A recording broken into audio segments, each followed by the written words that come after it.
the agenda to do training and then talk about tonight's agenda items. However, because of the nature of some of the agenda items, particularly the text amendment, if you wouldn't mind, I'd like to reverse the order of those two things. And if we wind up with tons of extra time because everyone's coming, great. Into some training of some kind. Otherwise, going through these items might be a lot of training, actually. I think it's good for you guys to not be seeing at least the text amendment for the first time up at the dais. Does that make sense? Yeah. Okay, great. So if you'll officially indulge me in that, I'll go forward to talking about, first of all, if we can talk about the residential height text amendment, okay? I know that's a little weird. I'm going to get to my slides on that. Peeking at the other slides you're not supposed to have seen yet. So the Planning Commission, prior to all of you except for Madeline and Britton, saw this notion of amending the way that we allow residential buildings to be tall we allow them to be. We talked about it somewhat a little bit late last year and then earlier this year as well. Council's also seen some ideas for it and weighed in, and then so based on those conversations and where those conversations were headed, we put together a draft of how we would want to see those changes happen or how we think a good way to approach the problem. And for starters, this is the first slide is about what it does do and what it doesn't do. And we can talk about how we measure height right now. But the first thing I think it's important to understand about residential height is where this is coming from and what the impetus for it is. Right now, we simply measure, we allow residential buildings, primary residential buildings on our R8 and R10 lots and all those things to be 35 feet tall. We measure, and we'll talk about how we measure. Actually, let's just do that right now. We measure from what we consider grade, and there's a kind of a complicated version of what that means, but we measure basically from grade to the highest point of the building. Some codes do midpoint of the pitch, et cetera, et cetera. We don't do that. We just go 35 feet, but to the very tallest point of the building, whatever that might be. With a couple of little exceptions, things like chimneys don't have to meet that, et cetera. Chimneys and cupolas and uninhabited domes. I don't know how many uninhabited domes there are in any water heater vents, all those kinds of things. But those are things. And Madeline, let me pause because you had said let's do introductions, and I totally spaced it and started talking. I was like, well, we could do it at the end. Nerd, let's do it now. Yeah. Break and do introduction. Just because we hadn't done it last time and we're still new and getting used to everyone, and most of staff is not even here. A lot of them are not here. Yeah. But let's start with staff. You guys introduce yourself and do introduce yourself. Okay. I'll introduce Pete first. Okay. So I'm Jared, and I am the planning division manager. And that's all there is really to know about me. So I'm a commuter. My feet are still soaked from this morning. So if I seem uncharacteristically grouchy, they've been wet since 6 o'clock this morning. So Jared, what areas, when you say here, so what types of functions do you cover? So I manage the planning division, which means my fingers are in all of the pies to some degree or another. So we have long range planning and current planning. Most of what we're involved in a lot of times is what we would consider current planning. Rebecca and Grace do a lot of, we got to process all the applications and do zoning subchecks on all the building permits to make sure things meet setbacks. People want zone changes, et cetera, all the stuff that comes to you all. We're the principal staff for the planning commission. And other than that, pretty much I approve everybody's timesheets. That's the most important thing that I do. And every third month, Becca cries in my office. Other than that, that's what I do. Tears of joy. But yeah, I do a lot of the daily stuff, and then I work with our long range planner. Matt is not with us tonight. I think he's going to be watching, but I work with Matt on some of the long range projects, like when we have to update the moderate income housing plan, we have to do different station area plans and things like that, different studies. I'll try to coordinate with Matt and help with that where I can. But a lot of my focus is taken up with the daily business of the planning commission and planning in the city in general. Thanks. Yeah, great question. Mostly people aren't interested in my job, so I appreciate it. That's fine. It's helpful for me. So. Officially, I'm interested in my job. Often. Do you realize your boss is in the room? Oh, yeah. Okay, just, I think it's good. He thinks he's eating something. Yeah, I never knew he did half the things. Gary's finding out new things all the time. Yeah, I appreciate it. It's fun. Sure. And Pete. Yeah, so I'm Pete Wolfley. I'm the city's communication director, and usually I don't get the opportunity to come to these meetings, but I'm filling in on the Zoom, on the broadcast, just making sure this meeting's recorded and published on YouTube. I'm in charge of city websites, social media, public outreach, stuff like that. By the way, I appreciate, 2 weeks ago I was in Texas and able to participate, so that's helpful. Oh, good. Pete's department is what I call the cool kids department. We do have fun. Everybody knows what I say. Check with cool kids. I saw the video on Rear. Was Oh, that yeah. you? Yeah, we, Stuff in Roundtip. that was a lot of fun too. It was a lot of fun. I'd say Pete's kind of underselling himself too. The communication department for Orem is very, Well, thank you. I appreciate that. very cool, very good. I wish my boss was here to hear that. Well, you can play with You should replay. We can tell her. It's recorded, so you know. Recorded. That's true. I'll like. Gotta clip it on a loop. Okay, yeah. Put that on the TVs out there. Every time they walk by. Hi, I'm Becca. I'm an associate planner. I don't know if you want to know how that works, but You do a lot. I do, oh gosh, it's like all the projects that you guys see. Grace and I are kind of the starter point for that. So we help process all the DRC applications, all of the like DRC stands for. Development Review Committee. So before it gets to you guys, it goes through DRC, and we review things against the code. So we'll be like, there'll be us, there'll be engineers, fire department, everything. So hopefully by the time it gets to you, everybody's already looked at it and made sure that we're not having any crazy things that are being built against code or proposed. I also help do checks on all of our building permits. Anytime somebody builds a house or an addition to a house or a commercial project or anything like that, Grace and I see it. We help with business licensing, so we do all the zoning checks for all of business licenses. We help do engineering permits. So kind of do a little bit of everything, and then of course we help get all this ready for you guys. So Hey, I'm Gary McGinn. I'm the Community Development Director. So in the Community Development Department, we have planning, and Jared's over planning and everything planning, but we also have building safety. So planning plans for the community and what can be built and what can't be built comes through the process, gets approved. Then building safety takes over and approves building permits and plan checks, that ensures it's constructed correctly. Another division we have is engineering. So Orem basically runs an engineering firm, and we design in-house most of our projects. So we're going to put in a water line or something like that. We design it in-house. The engineers are also involved with planning. When a project comes through, we've got to look at, sewer line, coordinate with public works, make sure there's capacity, sewer, water, sidewalk, streets, all of those things. And one of the functions that the engineering division does is transportation engineering.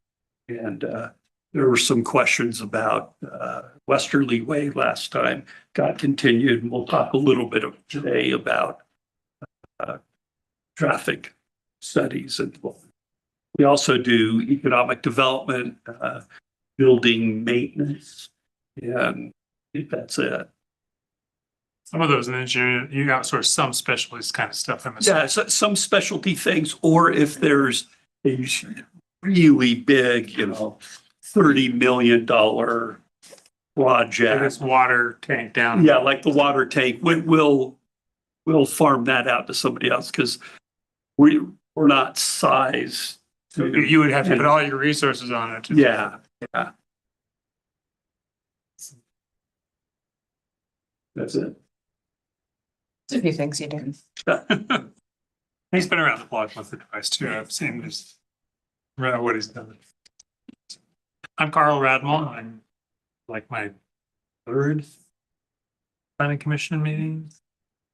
And I've been in Orem for 32 years, 33 years, I guess now. And, yeah, I'm a Utah Valley kid. So retired.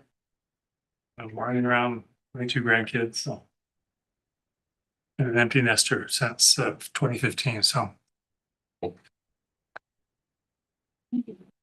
It's great. My name is Jeff Reeves. This is my second meeting. Been in Orem for about 30 years. Grew up in Provo, all the way to Orem when I grew up. Been in the mortgage business for 28 years.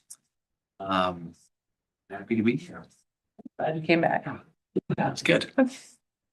I'm Madeline Coman. I've been on the planning commission for just over 4 years now. That makes me the veteran, but I'm still learning constantly. I find this really interesting.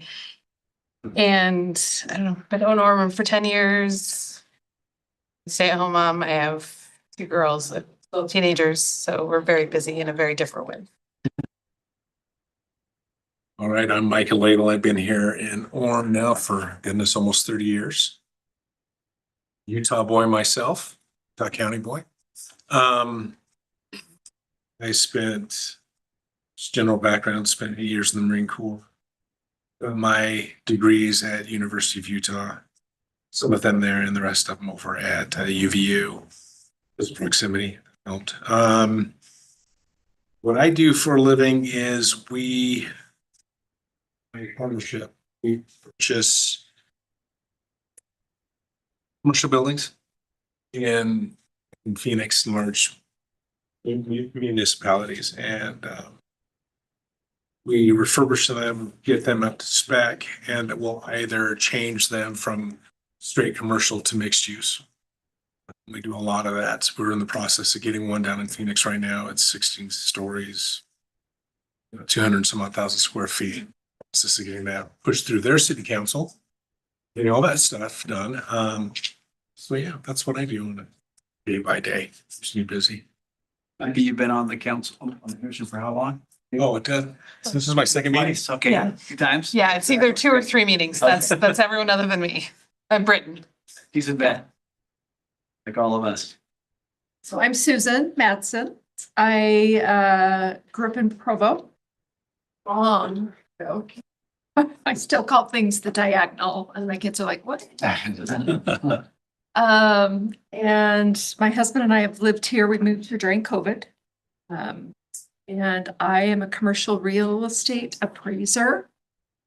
I mainly work in Idaho. I am licensed in Utah, but work for is in Idaho. So it's closer for me to go to Eastern Idaho and for people to cross Idaho and Eastern Idaho, which I think is so strange. But anyway, I love Orem. This is our place. This is where we're going to be till pick the bucket. So here I am. Hi, Darren Hawkins, originally from Salt Lake.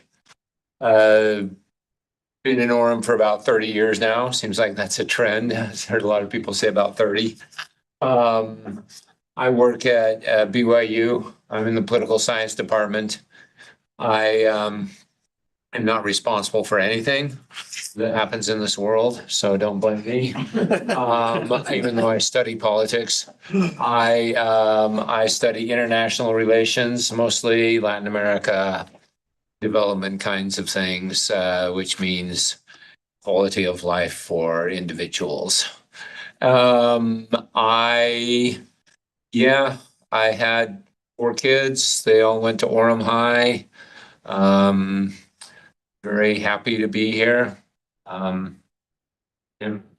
Right, thank you. Britain, do you want to introduce yourself? Yeah. Originally from Northern California, the rural kind where they grow rice and walnuts. I've been alive for about 30 years, so I'm grateful for you guys waiting up for me. I've been in Orem for about 10 years. Just fell in love. I also spent a brief period of time in Provo and when I moved to Orem, it was just so different. I've been on the planning commission for a year, is it? Year and a half. Year and a half? No way. Yeah. Jeez. Most of my background in my career has been in investment management, various aspects of real estate, including development and finance. I got into the planning commission because I care really strongly about keeping cities city and neighborhoods neighborhoods. So that's how I got my elbows plunged in. Thank you. Okay, now we'll go back to building heights, Thank you, everybody, for. but thank you. Again. That kind of helps us start. So I'll jump back into it. We just measured the height at 35 feet right now. For all of the zones, except for, well, for all the zones. And then in addition, right now, there is an exclusion or an exception in the R12 and R21 bigger zones. The number after it usually indicates how big the lot has to be. So R8 is an 8,000 square foot lot minimum. R12, obviously 12,000 square feet. R20s, that's basically almost half acre lots. Those two zones have an exception built in that allows 20% of the top floor to be up to 45 feet high as long as those setbacks are 50 feet or more from property lines. So if you're a long ways away from property lines, 10 feet higher than normal in those two big zones. There is no such exception for the other zones, the R75, R8, et cetera. Okay, let's see. So we measure our height of our building that way. We talked about that. We go back to the things that this proposal does do and doesn't. It's got kind of three main components. It differentiates between flat roofs and pitched roofs. We don't do that right now. It's just 35 feet. It lowers the base height a little bit for minimum setbacks and says if you meet the minimum setbacks of your zone, then you get height X, and that height is less than the 35 feet that we currently allow. And then if you want to get to the 35 feet, you increase your setback a little bit. It also does, and it does that in a different way for pitched roofs than it does for flat roofs. Slightly different, just lesser heights. And then it does also, we've implemented or are trying to implement this graduated height envelope, and we'll go through that in a few minutes too. It doesn't change the way that we determine height. We haven't addressed that in this proposal. It doesn't remove any of those exceptions for chimneys and cupolas and uninhabited domes if you're Batman or whatever. And it doesn't remove that 45-foot height allowance in that R12 and R20 either. It still allows for those, although it does add a little language to qualify them because of the flat roof issue that we're trying to differentiate. I think the next thing we ought to talk about is why we're having this conversation. A couple of different things have come up and I think it's a natural outgrowth of Orem reaching a stage of its existence where we're infilling lots. We're not building 200 lot subdivisions much anymore. We have a couple in Southwest Orem, but most that aren't that large. But 4 lots and 10 lots are kind of our lot in life, without no pun intended. That's just where we are. And a lot of times too, you're going to see homes that are smaller and older being removed or raised or added onto. And this would affect both new construction and any additions to existing homes. And there's a reason for that. I got a couple of pictures that might help make that make more sense or make it clear why we're concerned about that. It's probably something that, I don't know if any of you have heard the conversations about it. It has been a big conversation in the city generally. Some of these homes, especially flat roofed homes, and it's not necessarily all about how tall something is, but a lot of it has to do with the mass at certain heights.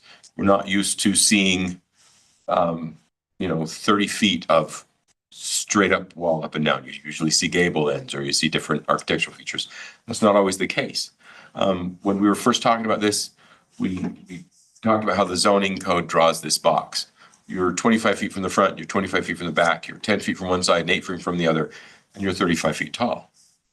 And you can, the way it's currently written, just fill in that box exactly. And the result is not always a problem, but it's not always conducive to what's going on around it. I'm going to skip ahead to something just so we can come back. We'll go through these slides in order when we get to the meeting. But for example, this home here conforms to our standards for height.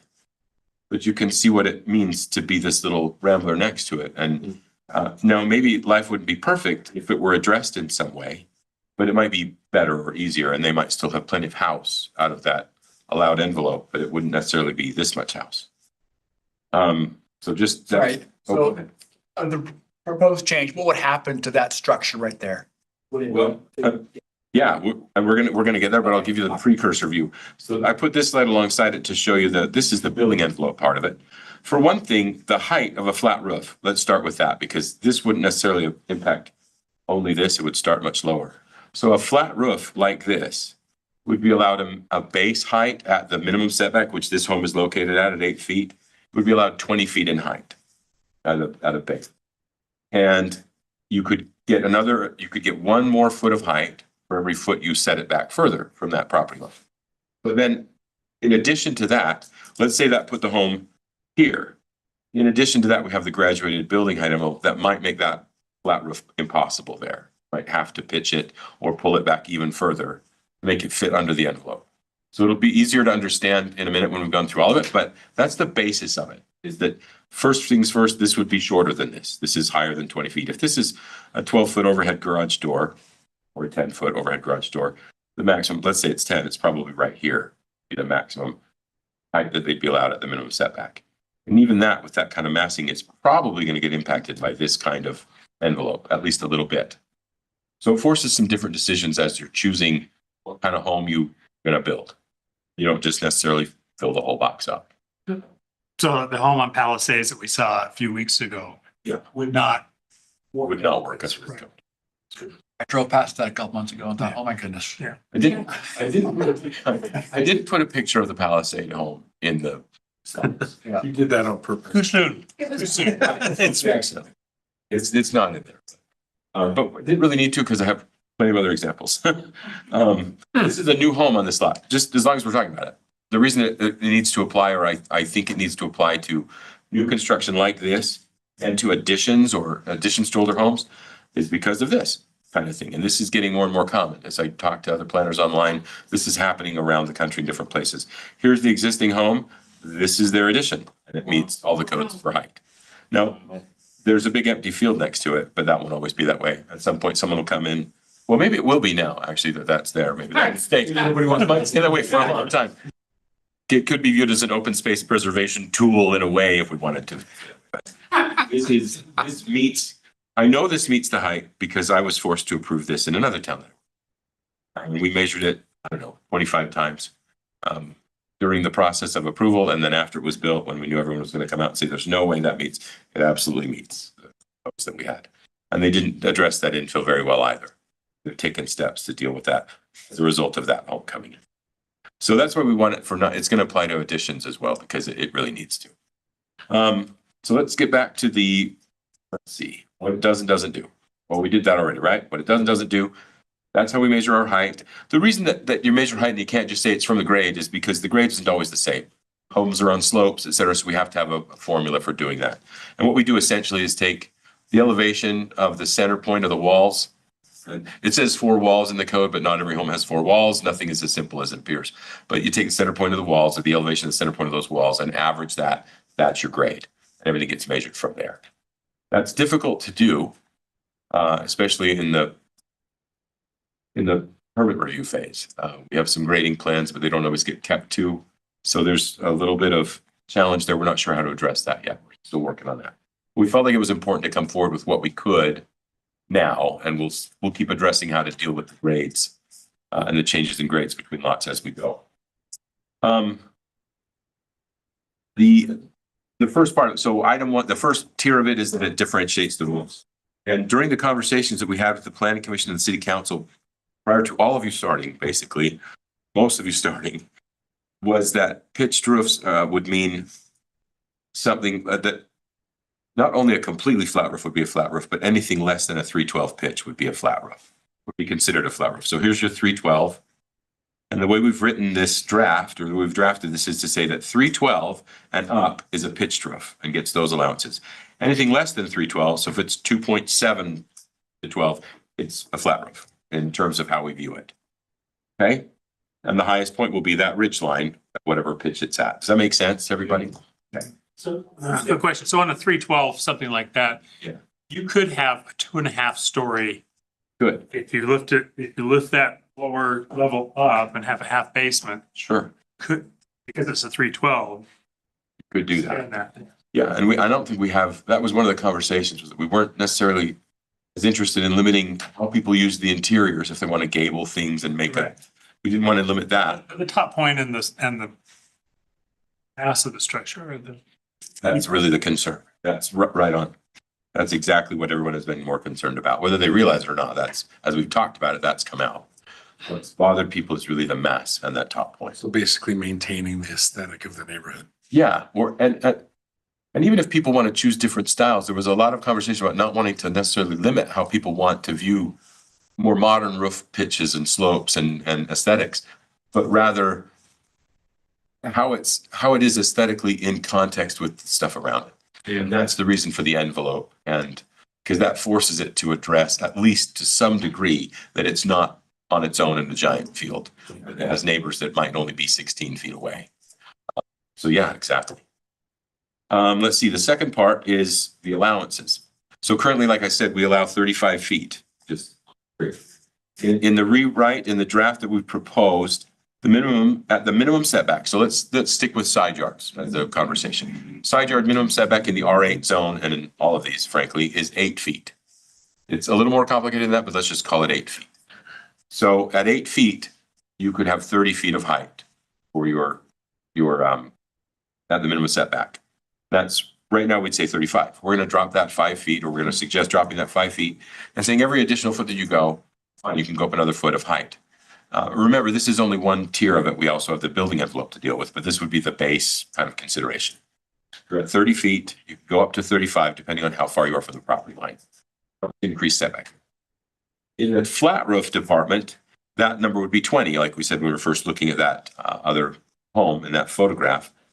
20 feet, and then 1 foot of additional setback to 1 foot additional height is 24 feet. And that 24 feet is not 25, but only because I couldn't find a code that called it 25. I found a lot of codes in different cities that address 24 feet for a maximum for flat roofs, and so I thought we'd go just to the 24 in case they know something that I couldn't figure out. That's the reason. That's just your brutal honesty from Jared. 24 seems to be an industry standard, for lack of a better term. Pitched roofs.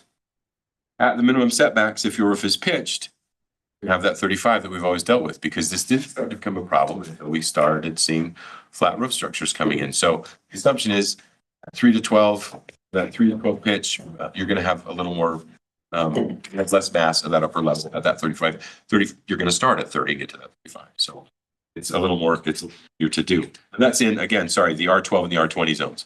They're naturally further away. Their setbacks are greater anyway. So we allowed them to 35, and there's no correlated sort of increase because they already had that exception built in for the 45. And that's a pretty good exception. We haven't messed with that in the draft. They're still allowed to have 20% of the total roof area, not the whole thing, but 20% of it up to that 45 feet, as long as it's at least 50 feet from property. We've left that alone. That hasn't seemed to be a problem. I couldn't find a case where that had been an issue. So we've left that alone. However, with flat roofs becoming more popular, even on big lots like that,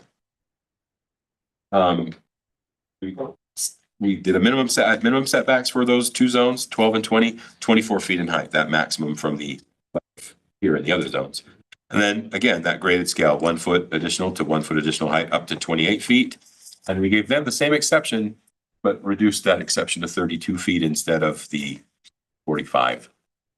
It's flat roof. We're trying to make those less obtrusive because of the mass up above. So 32 feet of height with a flat roof structure. It would only be 20% of the total roof area, but that's still quite a lot of mass. So does that make sense to everybody? At least what the angle from which we're approaching it anyway. Greater things. Okay. The third part is the graduated building height. And what we've written is based on some other cities that are currently doing this. The height of all principal dwellings in single-family residential zones is subject to limitation. Also, in addition to those other things we just went through, by the graduated height envelope that's created by starting a point at a property line 8 feet above ground and then sloping a line at a 45-degree angle toward the center of the lot. The entire building needs to fit under that envelope, and we'll go through we have a couple of diagrams to show what that means.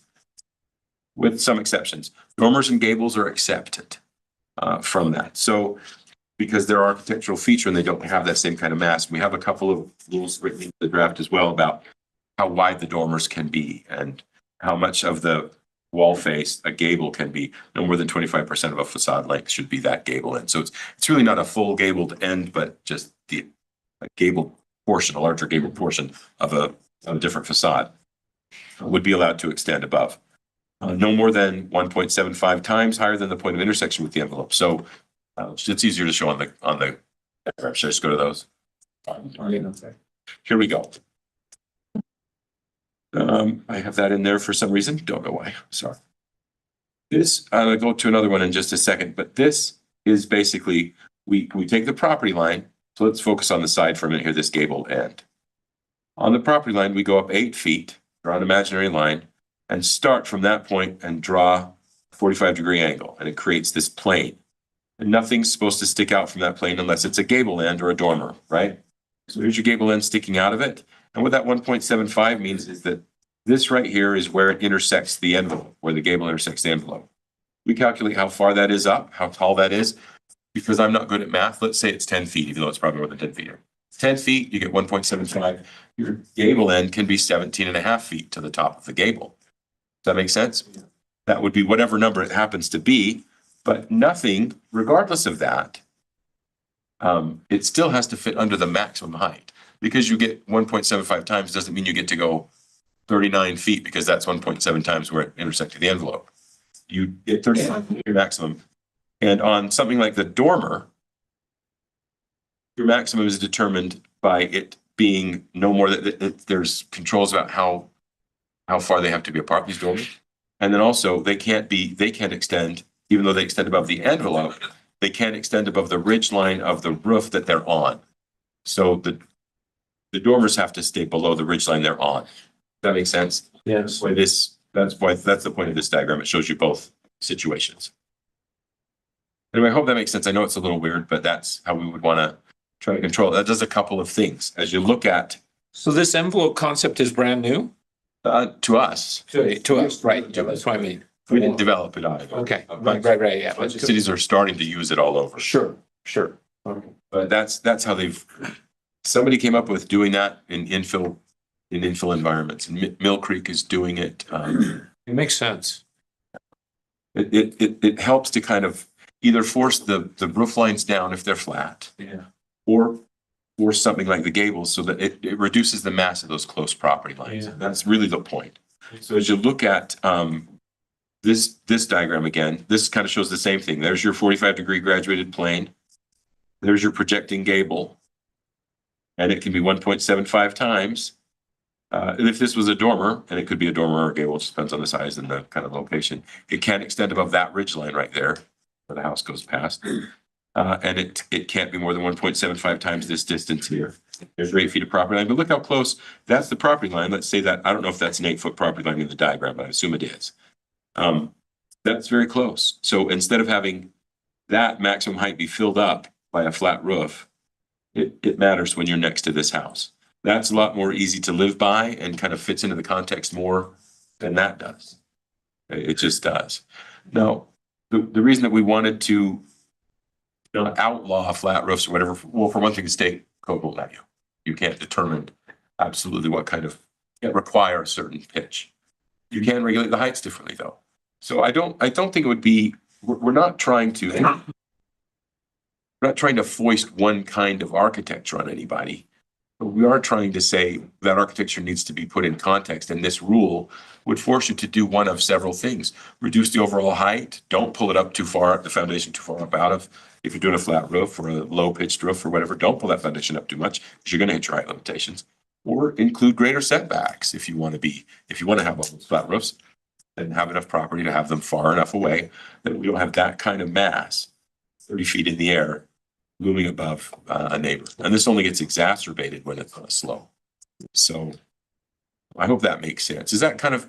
That would make sense. Jared, Yeah. could I ask a question? Yeah. You made a lot of progress on this since last heard from you about it. Sure. So I've been impressed with the amount of detail that you've been in tonight.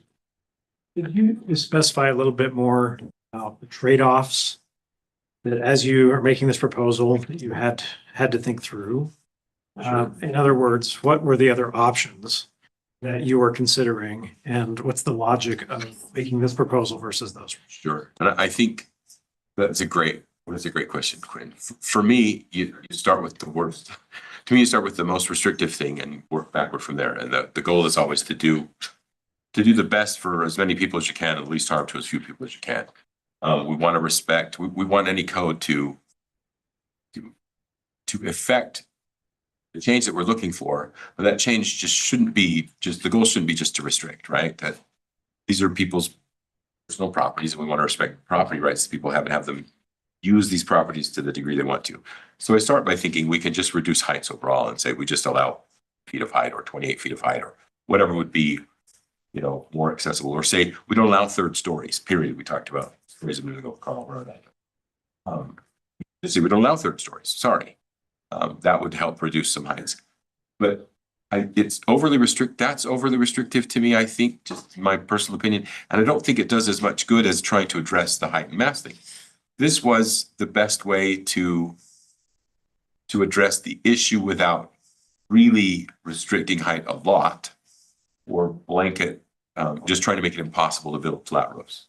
I was trying to avoid saying it's not possible to build flat roofs or inverted pitches or really low pitches or anything like that without allowing for the more egregious kind of uses of that allowance. So the things that we jettisoned were really just ideas of flat roofs are not possible, or they're really low, like 12 feet or 14 feet. So for example, Quinn, in this example here, in this photograph here, flat roofs only get, say 20 feet at the property line. That might be right here, but that might not fit in that graduated envelope. So you might not be, if your lot is too narrow, you may not be able to do a flat roof. There will be cases where that's not possible. But I didn't want to make that, the attempt here is to not make that, an absolute. You just won't be able to do flat roofs at certain properties. You could have a property flat roof. It have to be lower. And if you increase your setback and reduce your impact, then you can do a higher flat roof too. At a certain point, the mass is just too much, even if you're, 30 feet away. But that's what we were trying to accomplish. And the ideas that we jettisoned were all just kind of more draconian than this. As complicated as this seems at the outset, it's better than the alternative to me that is just to flat roofs get 12 feet. Nobody builds them anymore at all. There are some designs that are really lovely. They can be done without impacting neighbors adversely. So that's the hope. One trade-off is this is harder for us as staff to administer. But I think it's an appropriate trade-off. And the reason, one of the reasons why we wanted to go this way is this will allow probably 99% of all the homes that you see out there will not be affected by this new ordinance. For the vast majority of people, it will not impact what they're already doing.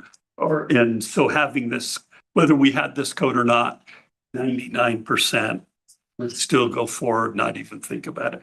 This will handle the one weird situation that in 20 years, I've seen somebody build the box rather than a home within the box. Yeah. One other quick question. So you talked about average grade. How does build up from curb? Like some people like to build up and make their grade line much higher than 4, 5, 6 feet from the curb. How does that apply to this? That's a fantastic question. And right now, we would be reviewing the heights of these buildings as they come in for a permit. And that permit won't tell me exactly how far they're building up necessarily. We have Do the 8 feet from the curb. They might still have, So you still have your envelope. they Okay. might still have 4 feet of rise that I can't account for, but I'm still going to have that 8 foot. And Okay. it's going to need to be. It just clicked that. But that's why we're not done. This is the first, I'm not going to say the first half, but it's the first 70% of what we need to do. We've still got to figure out how to address the grade issues. Because it's just going to be harder and harder to do. We review plans and buildings, and the building has like an absolute height on these plans. And then out in the field, that can get affected 2 or 3 feet in the best cases and 6 and 7 in the worst. What's not addressed here, if you look at this photo, is the situation you're talking about. This is an established neighborhood. Somebody takes down a home and then will bring in 5 feet of fill because they may want a basement with 9-foot ceilings. And what will determine the bottom floor of that basement is where the sewer line is out in the road, because they've got to connect. And so sometimes people will literally bring in 5 feet of fill so that they can get that basement up, and then they berm it up. And our code right now would say, well, at their finished grade, that's where we start measuring. So they get 5 feet of fill, and then we measure from that 5 feet Oh, of fill. with the envelope, you're going to the property line. The envelope, yeah, exactly, Carl. And then, so we're gonna have to be, but we won't, the problem is we're not gonna know necessarily, but it allows us to say, look, we're close to limits here, so we can call up the contractor on a review like this and say, we're pretty close to what we're gonna allow for height. So what are you planning to do on this lot? How deep you gonna punch that hole? Yeah. You're gonna have to be careful, because we get complaints and get out in the field and find that you're violating these things, it's gonna be a problem. So we need people to live well within the limits, and so at least let us do that. And then, but we do need to find more ways to address the grade differences, because it's a challenge out there. People are building more and more to the limits, and construction is expensive, right? No one's underdoing it out there. So it's not a moment for people to go small. They're gonna push the boundaries everywhere though. Yeah, it's in for a penny, in for a Curious, when it's framed and someone made a mistake and we're off by a foot, what happens? chaos ensues. Yeah. It's difficult. So we try to catch them as we can. That's why I would like to have this kind of thing, one more layer in the reviews, and it is a trade-off, like Quinn mentioned and Gary addressed. It's a trade-off, but it allows us at least to say, this is right on the line here. And right on the line could end in disaster. So you might want to back that off. If you're planning to bring in 5 feet of fill, don't do that. Can you get by with 2? So for clarification, you guys are intending to continue to look at the other part of the code, which is how we. Absolutely. Yeah. We need to figure that out. And so just for future thinking, I mean, we also need to watch it's not just same neighborhood filling up, but it's the new neighborhoods next to old neighborhoods. Subdivision to subdivision and lot. Subdivision, yeah. It's the lot that's 6 feet lower or gets raised and brought up 6 feet. Sewer Is line. a microcosm of that subdivision to subdivision problem that we can't have too. There's infill subdivisions and there's infill lots, and they're both tricky. We don't have any tools to really address it right now. It's our first step toward. This is a step forward in making sure we can start looking at the houses and And this is how it's gonna be in Orem. We're gonna be addressing these kinds of things. We're gonna be slipping homes into lots that have the last lot in 45 that didn't get built. Gary's home, I burned it down. It motes me or something, and you have to rebuild it. Just keep that in your. I will instantly bring in 10 feet. No doubt about You it. always do those PVC structures they do in California. You put the structure on that property so that the neighbors can all see. I love that. Have you ever seen one of those? No, that's- Like Laguna Beach, when you're building on their hillside, you have to put this PVC structure up. Show. Represents what you're building. If all the neighbors can see, Oh. what comes in. Yeah. Routinely, people will require balloons have to go up to show. To show the height. Yeah. Put at the corners and until the wind blows, and then it's all. Much slower than. When it starts to, Yeah. dissipate. Is there, But this is a big Provo Provo, Orem, American Fork. They have areas that were built, 50, 60, 70, 80 years ago.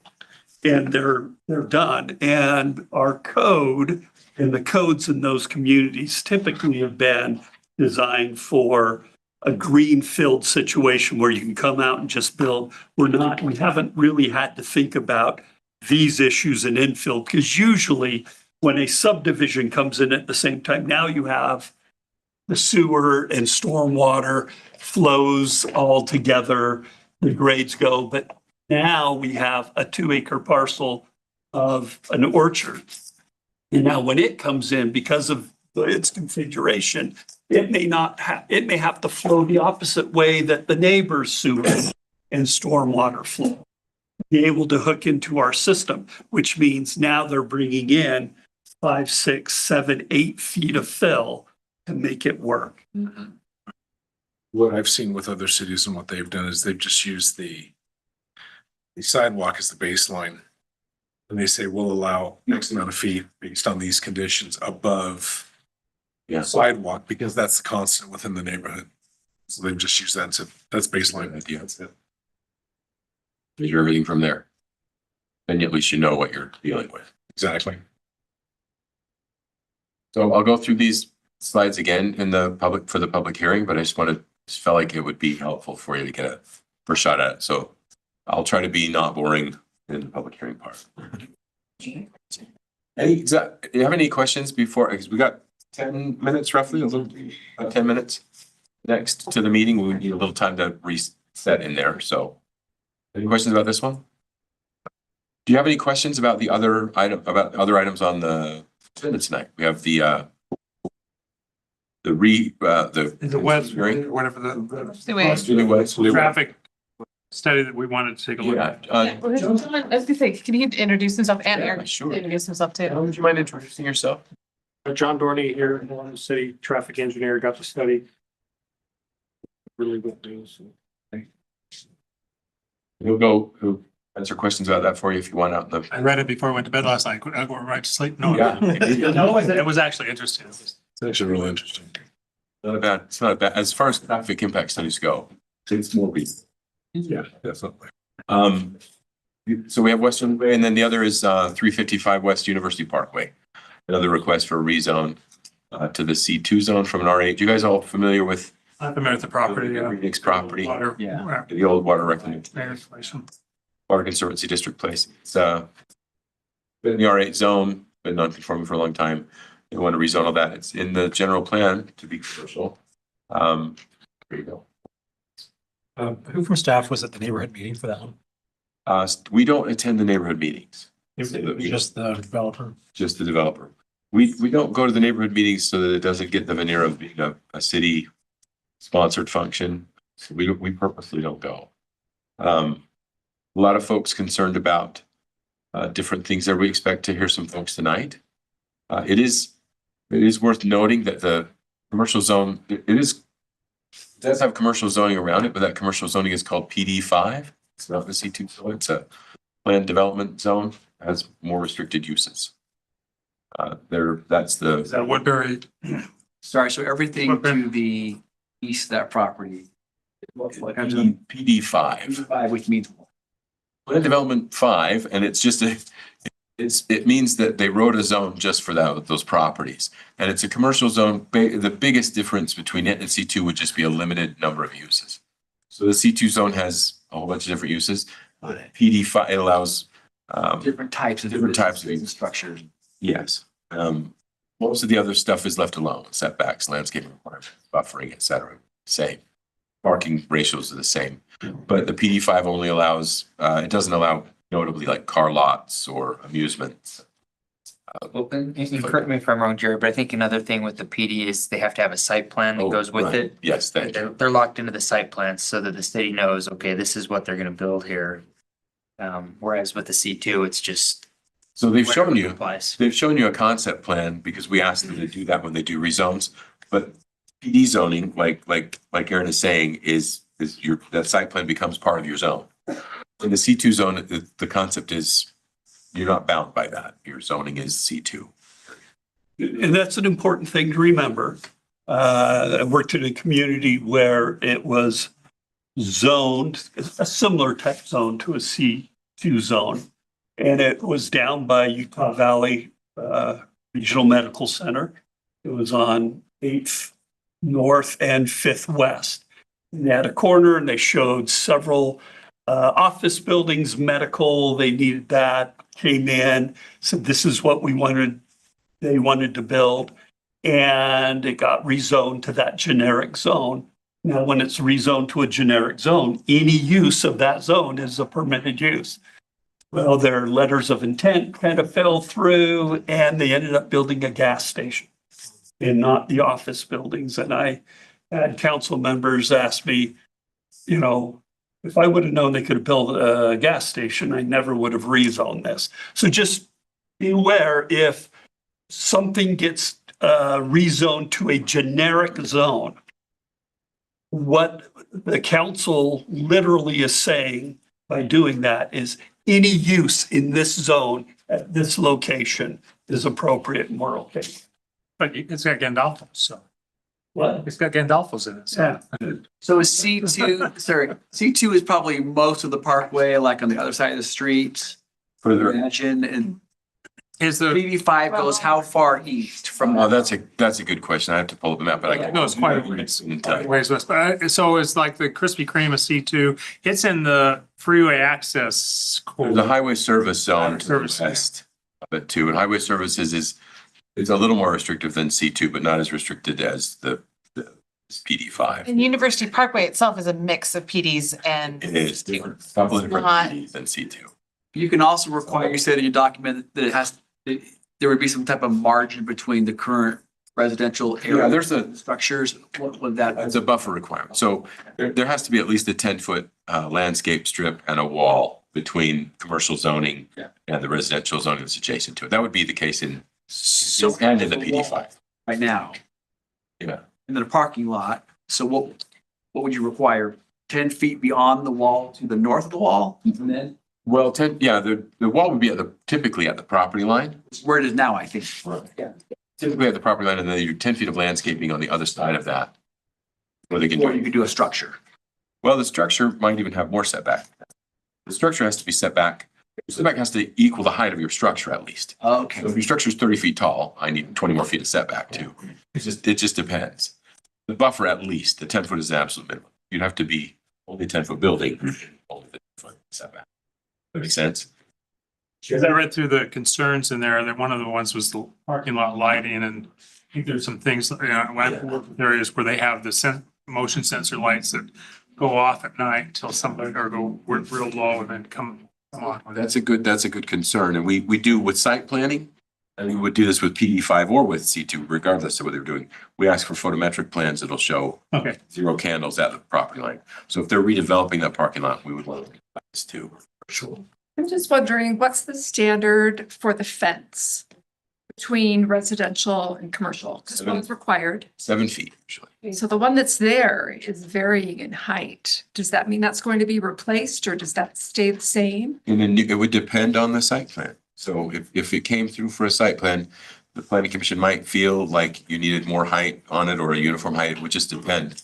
And that would probably depend on the uses and how close they were to it, I would guess. But it can be, you can allow up to 8 feet. It's required at least 7. Jared, the question that came to mind for me on this one was, did they do what they were proposing to do in a different zone, a different C zone? Do they need C2 to do this or not? No. So what You could. are the other options? What they're proposing in the PD5, actually. The uses that they're kind of proposing in the building, the way it's done and the, et cetera. You could do that. They could do that in the PD5. I couldn't say off the top of my head, but I believe you do it in the C1. Well. They're not proposing, the biggest difference would be car sales and gas stations, things like that. And you can't do those in the C1 or the P5, but they're not proposing those either. So. Not sure.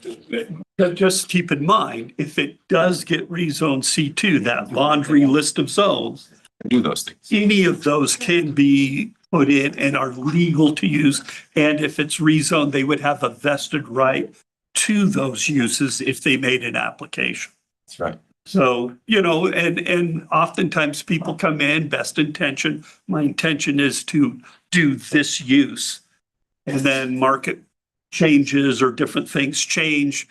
And boy, the interest clock's running. I got to do something, go through what the legal uses are, and you pick one that works best. So just part of our ongoing training with the planning commission is to help you be aware of all of the ramifications of decisions and actions. What's the best way to handle that? If you don't want, and I know we have to go, we need to go. Sorry, we can, and we can talk about this more in the meeting too. But yeah, but I think it's a good conversation to have out in the open too. Yeah. I mean, I'm not trying to cut you off. We It is time. literally have like 4 minutes. Can you take like 10 seconds to introduce yourself? Because we were introducing the staff. Yes, I'm Aaron McKnight, from the city attorney's office. Ben's attorney extraordinaire. Straight down You guys, the wall and I'll the see you all in there. straight down. So, hey, yeah, we'll adjourn till our regular meeting. Thank you. Joining me. Thanks for making sure you introduced yourself. Trying to cut in 2 minutes. I don't have a gavel in here. Go sit there. Oh, Steve. Say it. Okay. I didn't mean to cut, and I felt bad because it sounds like I cut you off, but I'm like, I'm not move third. That's why we need a chair. that's why. Right. Keeps us where we should be. Answer your question. I think you should ask everyone. How you handle it. Ben, how are you? Handle it is like, you're fun. I know, the closer we get, the happier I am. There's no doubt about that. You've carried big loads. Well, I see what it is. 3 classes, 200s and a 270. Could be on the far side and you're gonna see nothing. How's your semester been?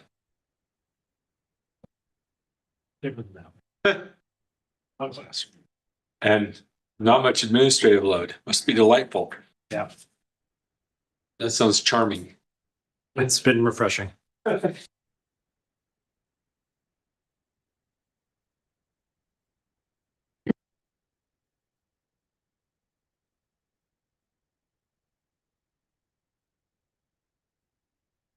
Usually here. I think he comes if we need help with the audio, well, maybe. Oh, because we have somebody zooming in. Do we? I don't know. That may be it. Yeah, or maybe, was Grace here? No. I think she often handled that, maybe because she's out. What's that? What are you looking for? I'm subbing in for her. Yeah.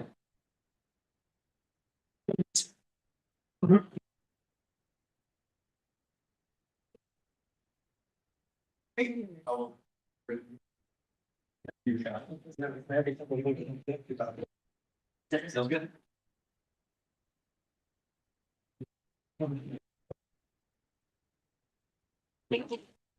Not a danger.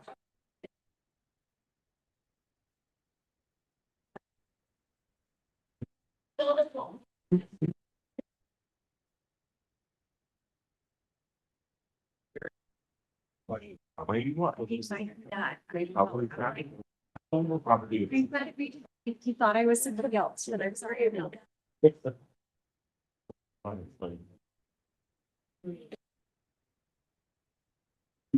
Test, test, test.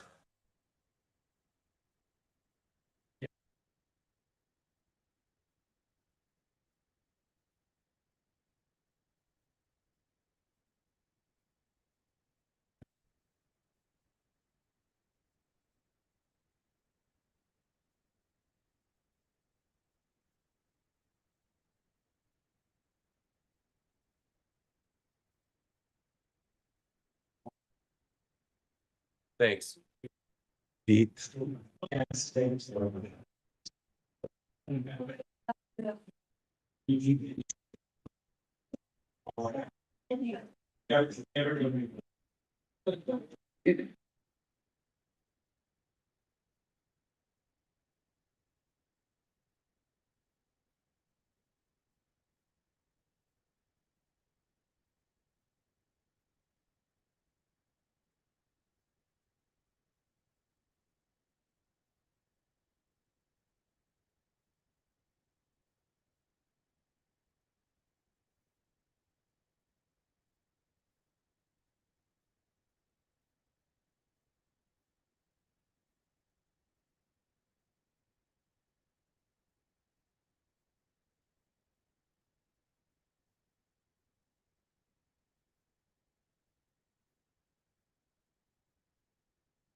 Ready when you're ready.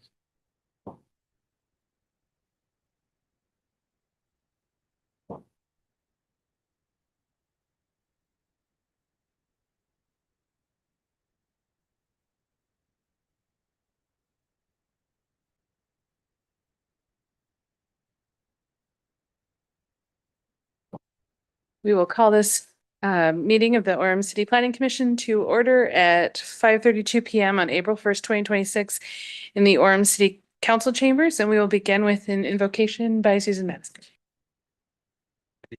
Our Heavenly Father, we're grateful for the opportunity that we have to be here tonight. We're thankful for the wonderful city we live in and for the good people that surround us each day.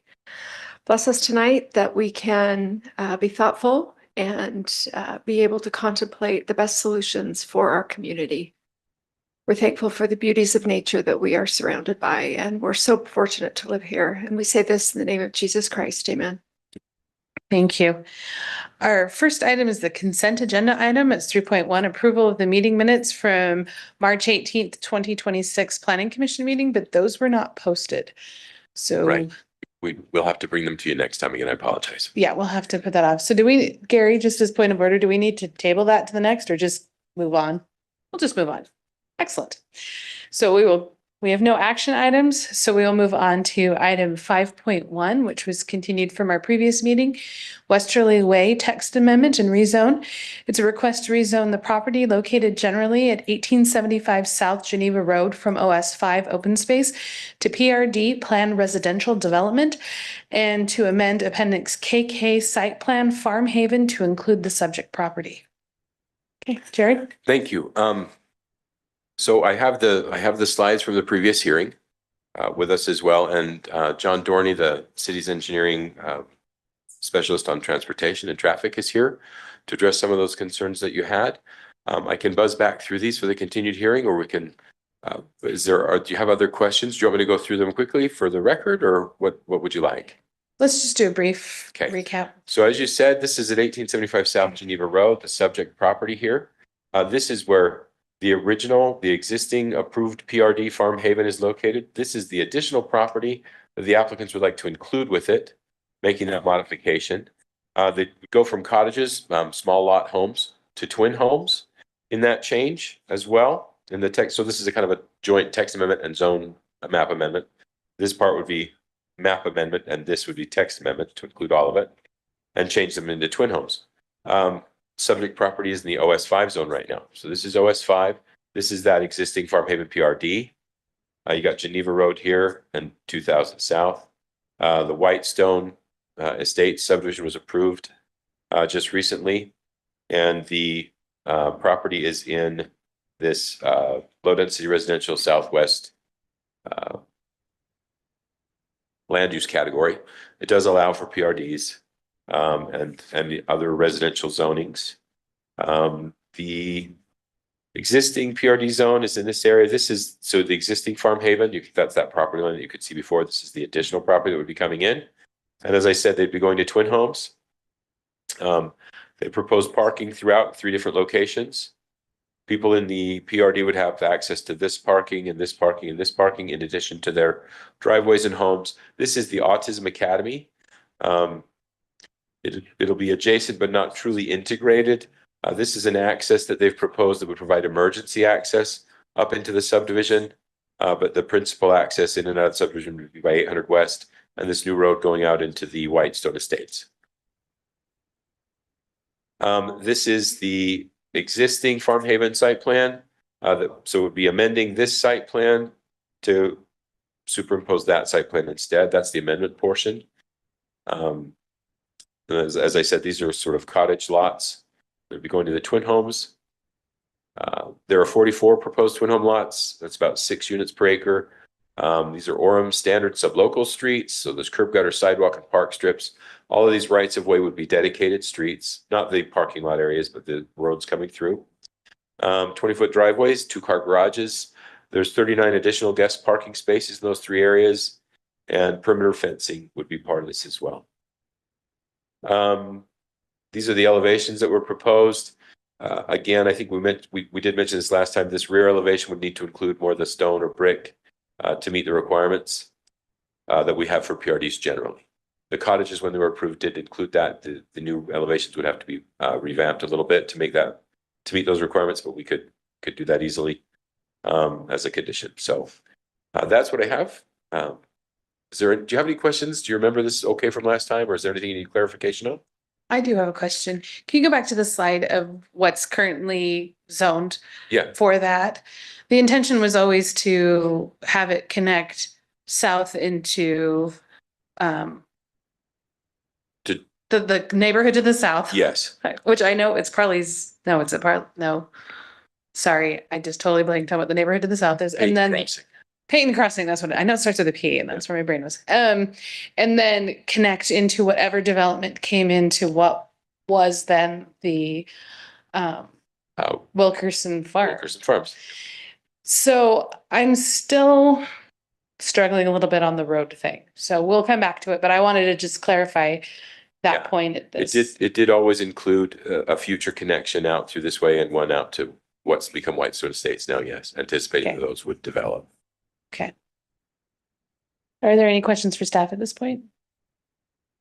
Susan? I have one question, and I drove by an additional time this last week Yeah. down by there, and it seems that there is construction that's occurring south of the parking lot of the school, right on, what's happening there? There are, I'll get this wrong. You can ask the applicant as well.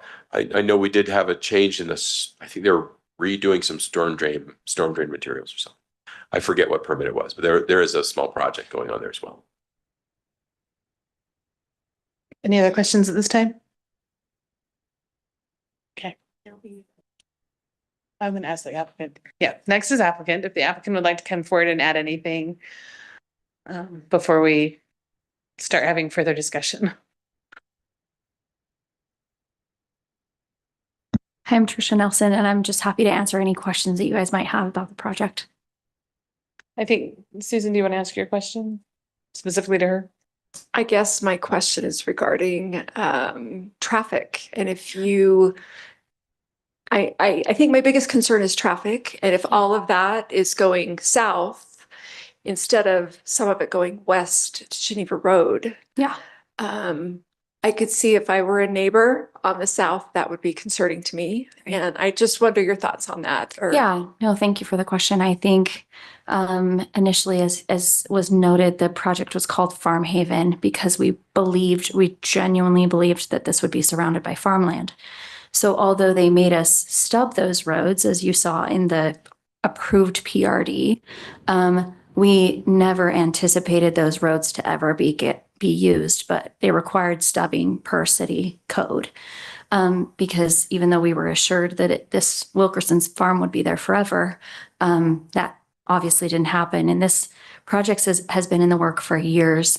And I think the concern with keeping that access as an access that goes all the way to Geneva Road is all of those folks from the new proposed development would come right through this community. And through the other community. And whereas if we can create some situations where we can really support the neighborhood in Peyton's Crossing in other ways, rather than creating an access that potentially will open them up for traffic coming in through that way and going out Geneva Road when there's traffic, different things. We feel like this is after talking with city planners and the traffic study folks, we felt like this was the best way to support all of us in a less than ideal situation than we were hoping for. Because we certainly can empathize with the concerns of the neighborhood to the south there. And we have concerns as well about the traffic coming from Whitestone Estates. So certainly a challenging situation, but we never anticipate on this plan for all those units from Whitestone to come right through our neighborhood as well. So it's a tricky situation. Any other questions for the applicant at this point? Okay, thank you. We'll let you know if there's more. Because basically the other one was 25 units and this one, my other question was, this is 44. 44. Yeah. Okay, so there's a lot of questions about traffic. Would you like to come up, John, and help answer questions? John Dorney, City of Orem Engineering. Back up. Super. So do you have questions I can answer? First of all, I didn't write this, I reviewed it. Anything specific that you're, I'll start with mine, which is I noticed in the report that it says that 2000 South is a minor arterial. Is there a reason why it's only a minor, considering all the changes that have happened in Southwest Orem? it's a minor on ours master plan, and it's also a minor on Provo's. And so when you do a major arterial, that's 5-lane roads, that's 20, 30,000 cars a day. That's So the jump between them. the travel demand modeling, actually, we're doing it right now for another project on 200 South, 2000 South. And we're looking in the future, it might be around 10, 11,000 trips a day, even with Lakeview Parkway going in. We know it's a connection east and west to Sand Hill and Lakeview, but until all that figures out, traffic is big, kind of like a small, medium, large. Major arterials are kind of the large. These minor arterials and collectors are medium, and then you got the local roads. So 11, 12, 13,000 cars a day is about a 3-lane road type of expectation. And that's what Provo has. We share that boundary, so we kind of talk back and forth. But the 3-lane road is what we have planned up to the roundabout and over to Lakeview. So Thank you for that clarification. Well, go ahead. Yeah, in a sec.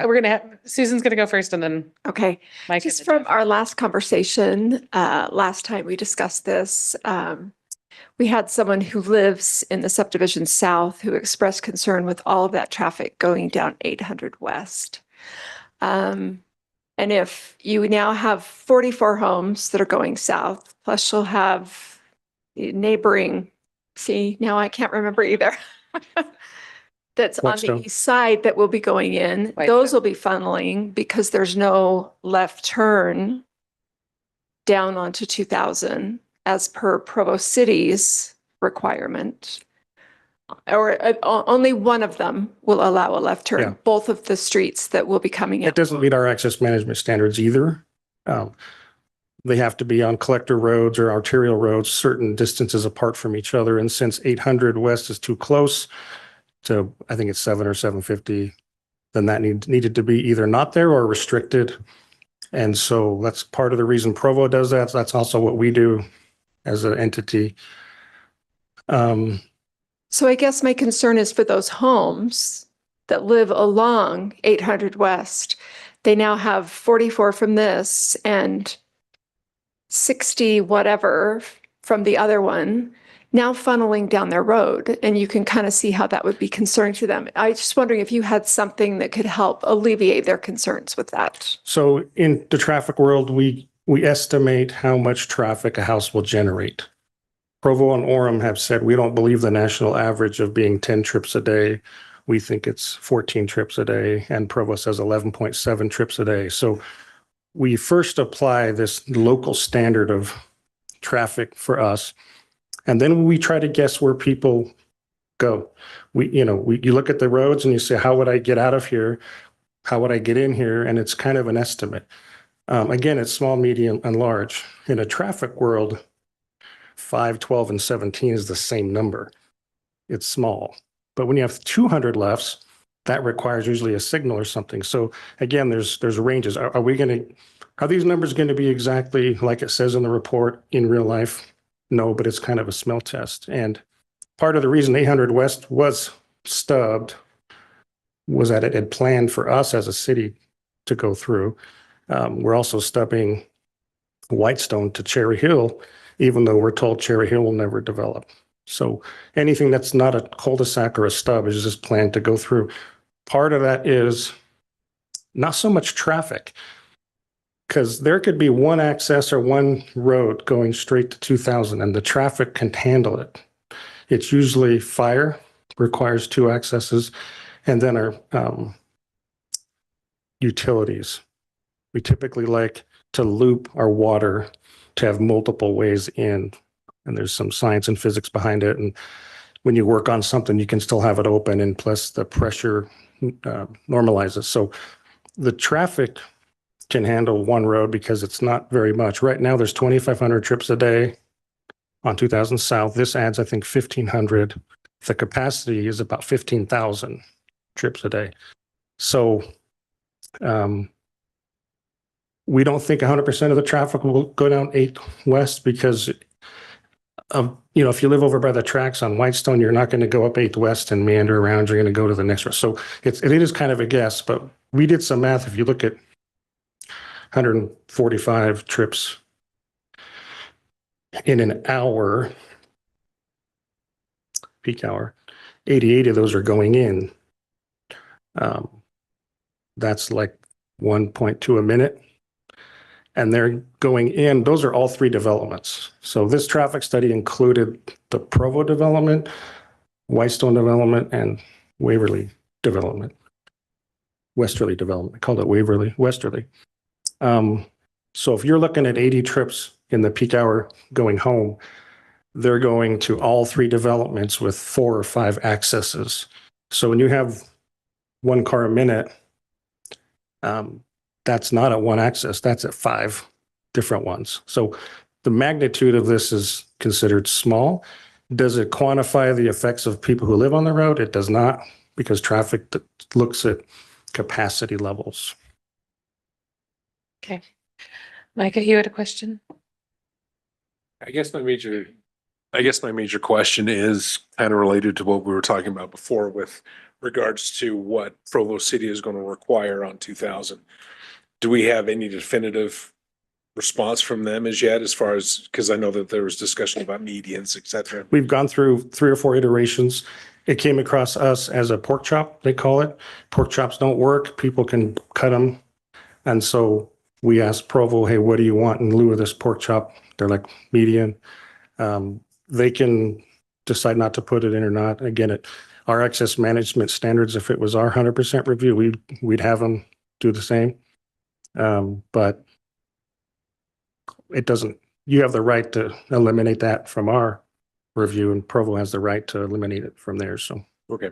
Appreciate that. Thank you. Jeff?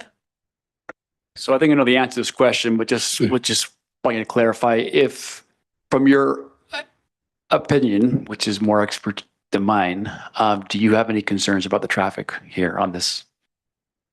ignoring the human element of living there, right? I mean, from a quantitative level of service, you get the grades A, B, C, D, E, F. It's from a traffic point of view, it's on the small side. Yeah.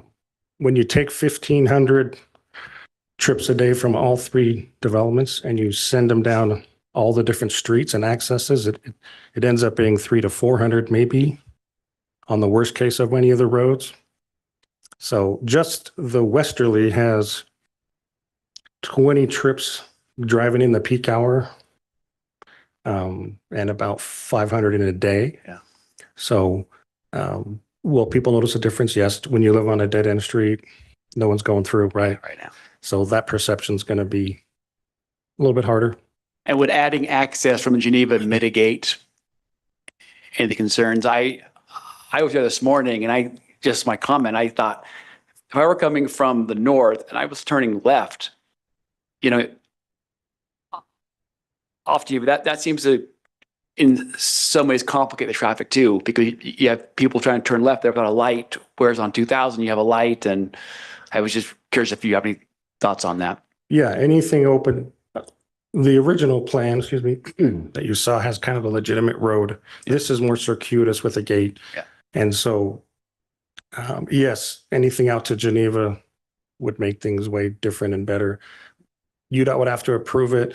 It might affect our utilities because if we don't have a water line and our sewer and stuff out in Geneva, then that kind of defeats that 2-access purpose. But yeah, a road out to Geneva would definitely reduce traffic for the neighborhood. So. Darren had a question, but is that okay? Okay, Darren. So sorry, somebody else. Okay. Last time it seems like you had, could we see a map that shows kind of the bigger? I think you had the one last time, Jared, that shows the 3 access, all of the roads. Yeah, I had the, because we had Whitestone on the same agenda, so I had the slides from Whitestone too. Oh, I can find those. we don't have it handy. I don't have because- that on here. I should have. Gary, make a comment while you look that up and then we can come back to, Yeah, Give you a second. just pull it up Just on like Google yeah. Maps or something. Okay. Gary? I just want to reiterate something that John said. What a traffic study does is it talks about the operational aspect of the street. It doesn't talk about whether people like it. And that's a really important distinction. So most of us probably live on what we would call a local road. It's in a subdivision. There's no striping. The speed limit's 25 miles an hour. That road in front of your house, from an operational standpoint, can probably handle 10,000 vehicle trips a day. You probably wouldn't like that, would be my guess. As a matter of fact, Provo at one time, they build their local roads to normal, typical standards, which means operationally you could handle 10,000 trips a day on one road. So operationally, if there were only one road into all of, forgetting about public safety, if there were only one road into all of this operationally, from a traffic standpoint, we would say that works. Now, what Provo did is they came in and actually imposed what they call the livability standard. Said operationally, we may configure our roads and build them to a 10,000 trip a day standard. But once you hit 1,500 trips a day on any segment of the local road, that triggers additional traffic mitigation issues to look at. Orem doesn't necessarily have that. So when you're looking at a traffic study for this area, it's not going to tell you whether you should recommend a rezone or not. What it will tell you is operationally where the traffic is now, and with a lot of experience where we think it will probably go in the future and where it will be at. Can the road system handle it? Yes. Will neighbors like it? Probably not. I moved into an area that connected a road that was a dead end street. And once it got connected and now through traffic came through, lots of neighbors in the area loved it because there was more connectivity. My neighbor hated it and ended up moving because they didn't like that. They wanted to be on a dead end road. And so the traffic study would not have told you whether you should recommend approval of a rezone or not. It just gives you an indication of operationally what we project will be happening in the area. Thank you. Is it just, because he was next, technically?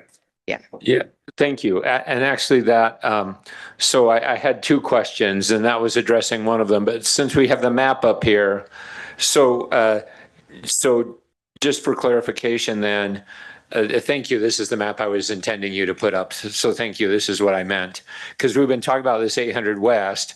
So 800 West is completely open. You can turn any direction off to and onto 800 West from 2000 here. But the other two are not, or one of them, can you? My pointer here, that one that he's pointing at will be, as shown, restricted to a right in, right out. Okay. And then the further one to the east is a full movement. And both of the one to the east lines up with one to the south in Provo. Okay, so on both sides, it would be full, Yeah. no restrictions. It's just that middle one that has a right in, right out. Okay. And what the reasoning is, right now, it's probably not needed. When Lakeview goes all the way to Geneva and everything's going and things are moving and people are turning, it's probably needed in the future. Okay. And then to your points, Gary, so yeah, this was one of my main questions is that, yeah, as I read the traffic study, I realized that, and you've put words into this, that it's mostly, yeah, it's sort of a utility kind of a measurement. I think that was the word you used about, can the streets handle it? So my question was, Orem has no guidance or regulation on how many trips a day we should be seeing on residential streets. It sounds like Provo has a little bit of that, but we don't have any. We don't have a livability standard that Orem has put into its ordinances. And does Provo still have theirs, or did they get? Yeah, it's in their master plan. It's in their master plan. Okay. And what would the load be on say 800 West? Did you estimate that in the traffic study? They usually do it by peak hour. The average daily traffic usually isn't shown, but I can look through here and see if they quote it. Because I want to think about livability and not just utility. Sure.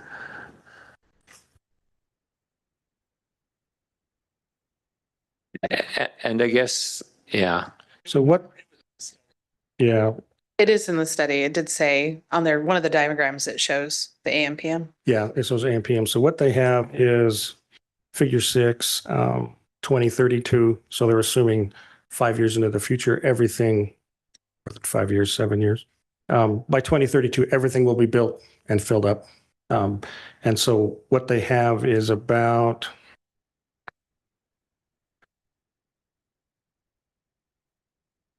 you have to do the math here, 2060. They're showing about 1,200 trips a day. Okay, 1,200 trips a day. And how does that compare to typical Orem residential streets? Everything's different, but it's small. I mean, it's on Small the low end. compared to, okay.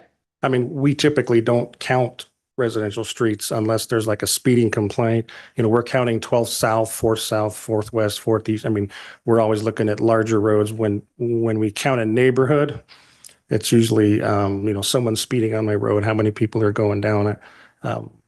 We could compare to other ones we have, like 500 East,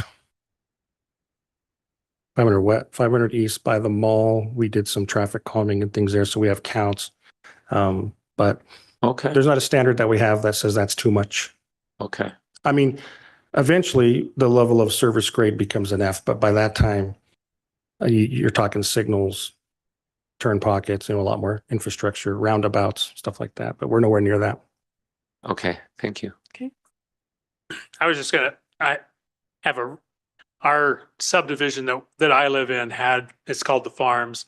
They took an orchard out, there's 66 lots. They've built 60 with about 50 accessory apartments in there. So about 3 cars per household, two families for the majority of them. 3 ins and outs of that development. We really did not see any flow restrictions So from neighborhoods. You said about 66 and 44, about Well, 100. there are 66 lots, 60 are developed and about 50 of them have accessory apartments. So that's about So you're- 110. So if you applied the Orem trip generation, that's 10 to 14 trips a day times 100, that's 1,400 in Yeah. a day. So And like I said, our neighborhood streets didn't really see any significant congestion or, dangerous traffic or anything like that. So obviously we're not on 2000 South, but we're between Main Street and 4th and 8th South. So, but yeah, like I said, that impact didn't really impact us. and you can see, Commissioner Hawkins, that on this plan, we actually asked the applicant to include I think that's 1800 South, a stub over to the west, and there's a stub to the north. Part of that's not just traffic circulation. If you think about fast forward 10 years and everyone is in there and maybe some people have moved and you want to go to your neighbor's house and you're like, I got to go all the way out to go drop a food off to my neighbor. So we like the interconnectivity for neighborhood feel. We also have that Cherry Hill stub to the north that may or may not ever happen, but in case we have that there. And it's also a utility corridor. We almost need that east-west 18th South to bring services to that part. Believe it or not, that was part of when we approved the Autism Academy extension, the farm. There's so many names here. I apologize. The Farm Haven, that was actually part of the discussion because there was going to be a gap between that small community and Peyton's Crossing to the south. And if you want your kid to run to a neighbor on a bike and you got to go out to Geneva and around, it's a little bit nerve wracking. So there's a little bit of community there, but. Yeah. And I get the interconnectivity. One of my questions I'm still coming back to is the not connecting it to Geneva. And I know connectivity has been in the past a goal of Orem. It's one of our stated goals. Does not connecting that to Geneva kind of affect? Because I know there are other places we've talked about having to put roads through and connect that have less impact than what putting 44 homes into a new neighborhood is going to be, let alone the connection to Whitestone and whatever. It would absolutely relieve some traffic, some amount. Is it 200 or 300 a day, 400 a day? Kind of depends on the day. But a direct shot right now, it's really circuitous, and I think there's a gate. But instead of turning and going to the signal and heading up north, eventually a road connection would definitely make the other roads less. It would take volumes from the other streets. Again, UDOT would have to approve it. They'd have to go back and get an encroachment permit and go through that UDOT process. Are you saying they would have to do that now? Even because there is a road on UDOT currently on KK in the thing for this division. So if UDOT hasn't approved it that way, then they would have to go in, because UDOT is really about the use. If you change the use, they have a right to readdress access. And this would change the use of a field. So UDOT would have a right to say what that road, right now it's on the application, it's a driveway, not a road, I don't believe. It's more of a driveway. So that's different than an actual road. Yeah. And if it's actually a public road that would be ours, we would actually have to be the applicant. If it's a public street, the city then would have to apply that we want the street there. Okay, because I mean, looking at KK, it looks like it already is a public road that's been approved to go along next to the Autism Academy. So it says public street on that slide. So the other thing I think might be worth addressing here briefly is Geneva Road and the future of Geneva Road. I've heard a lot of it, but for the new planning commissioners, Geneva will change the nature of, as Lakeview comes in, it will move. So could you talk about kind of the future of Geneva? I think UDOT would like to eventually take Lakeview, once it's built, all the way around over to I-15 past the airport. And Gary might even know more about this, working in both communities. Geneva Road has a lot of flaws, no shoulders, no curb and gutter, no improvements. So Provo would like it to be improved before they took it on, and I'm kind of speaking for them through conversations. So Provo would have to negotiate in their section of town what UDOT would be required to build so that they would accept it and do a trade. But there is talks, nothing written out yet, no agreements written, but there is talk about that Geneva being a city road, Provo Orem, eventually. And it will be stubbed. It won't connect continuously. That was my understanding, right? Because they'll pull off to Lakeview and then the bottom part will stay. Yeah, just south of the new temple, they will bend west and tee into Lakeview. Or the land's already purchased and designed and stuff like that. So, yeah. So that's another thing to keep in mind, that Geneva is not going to be the same road in 5 years or whenever they build it, They're just negotiating. If someone's going to hand you something and you got to fix it, it's like, why would I want it? Right. I mean, whatever it is the asphalt good? Is the pavement good? If Lakeview isn't built in the next 5 or 6 years, then there's still the heavy trucks and the cars. So part of it's tied to the completion of Lakeview. Thank you. Yep. Yes. So it just seems that adding a road to Geneva, yes, it would be less traffic on the roads, but it doesn't seem to solve much of a problem. I think in some ways it introduces another problem and having to turn left off of Geneva, especially as that gets to be wider and busier in that development. I just don't know that we're really solving anything by asking that we have access from Geneva. And it could be a road or it could be a driveway that's less circuitous. You know, if you look at this plan, it does zig and zag a little bit. It doesn't have to be a public street, but it could be a less circuitous route as a driveway, and that we wouldn't be on the hook for the permit. That's a lot of good information. Yeah. I want to ask Britton, do you have anything you want to ask? We have a planning commissioner member on Zoom. No, I'm all set. Everyone's asking the questions that I had. Excellent. Okay. Any other questions for John at this point? Thank you. This is just a curiosity question because we have several items. Is anyone here for this item? Would anyone like to speak? Because we've had the public hearing, but if the planning commission's okay, we can reopen for public comment. Okay, then I will go ahead at this point and reopen for public comment. If you could come to the mic, state your name and limit your comments to 3 minutes. We'd appreciate that. Thank you.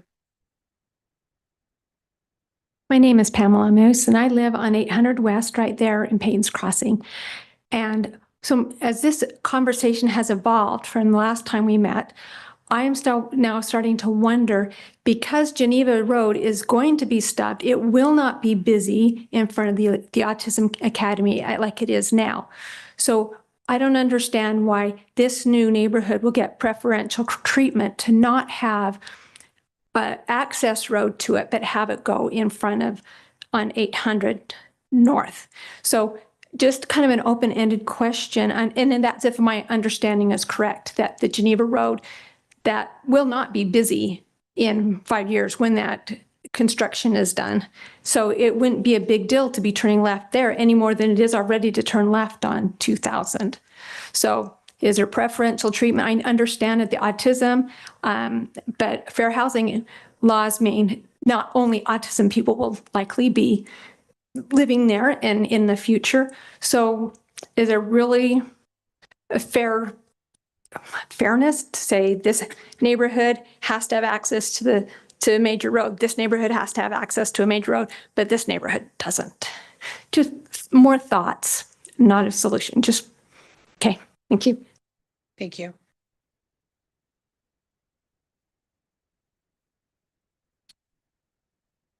My name is Sherry Fong, and I agree with Pamela. It seems to me that they are asking Peyton's Crossing to take all the responsibility, all the risk, while the autism development, which will be open to anyone, not just autism, will have no risk involved by the school. And like she said, once Lakeview goes through, that's going to be free reign. I mean, hardly any cars there. So only the autism school and the development behind it would be using it. And so it would free up us, keep the kids on our street safer. But once they have their 44 and Keystone or Whitestone, whatever they're going by now, has their 50 some, it's just unthinkable of the traffic and for the kids on our street. When we bought our house, there were 2 houses where the gas station is and farmland all around. That's why we bought here, Orem, the family city. And now Southwest Orem is being treated as the dumping ground. Put anything you want there, we don't care. And I know from your comments you care. So please remember that we bought this to be out of the congestion, out of the traffic, and secure and safe. And this little neighborhood needs to be protected by you as much as possible. Thank you. Thank you.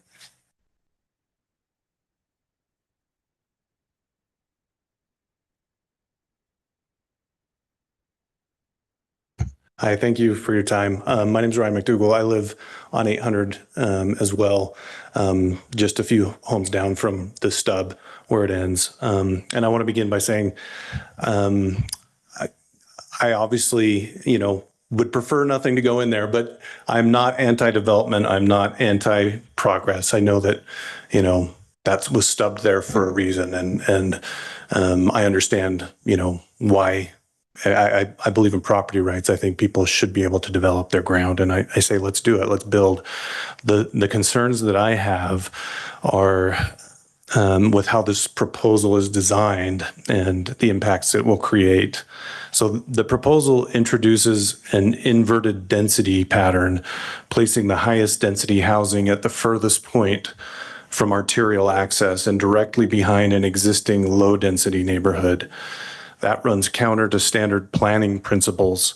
Higher density uses should be located closer to arterial or collector roads where infrastructure is designed to handle increased traffic, not routed through local residential streets. When this neighborhood was originally approved, it was designed as a low-density residential area. Its streets were not intended to function as a primary access for higher density developments behind it. The proposal fundamentally changes that function without the infrastructure to support it. As designed, this project forces most of its traffic. Well, for this proposal, it'd be probably 100% of its traffic. And then for the Wilkerson Farm, probably another 60% of that traffic. Just living in the area, I can just tell you the shortest distance between most of the homes in Wilkerson Farm and 2000 South, coming from University Parkway down Geneva or from Provo Center Street down to Geneva to us, is going to be right through 800. There will be a few cars that'll probably make more sense to drive down towards the tracks, turn a left there if you live along the tracks. But most of this burden is going to be placed on our street. And so I believe that it's going to compromise the safety and the design of the street. I also understand that there is a traffic study and that the level of service has been rated a C. However, as been pointed out, level of service measures vehicle delay. It doesn't evaluate whether a local residential street is appropriate to carry that level of traffic, nor does it account for pedestrian safety, neighborhood impacts, or how the street will function in real world conditions.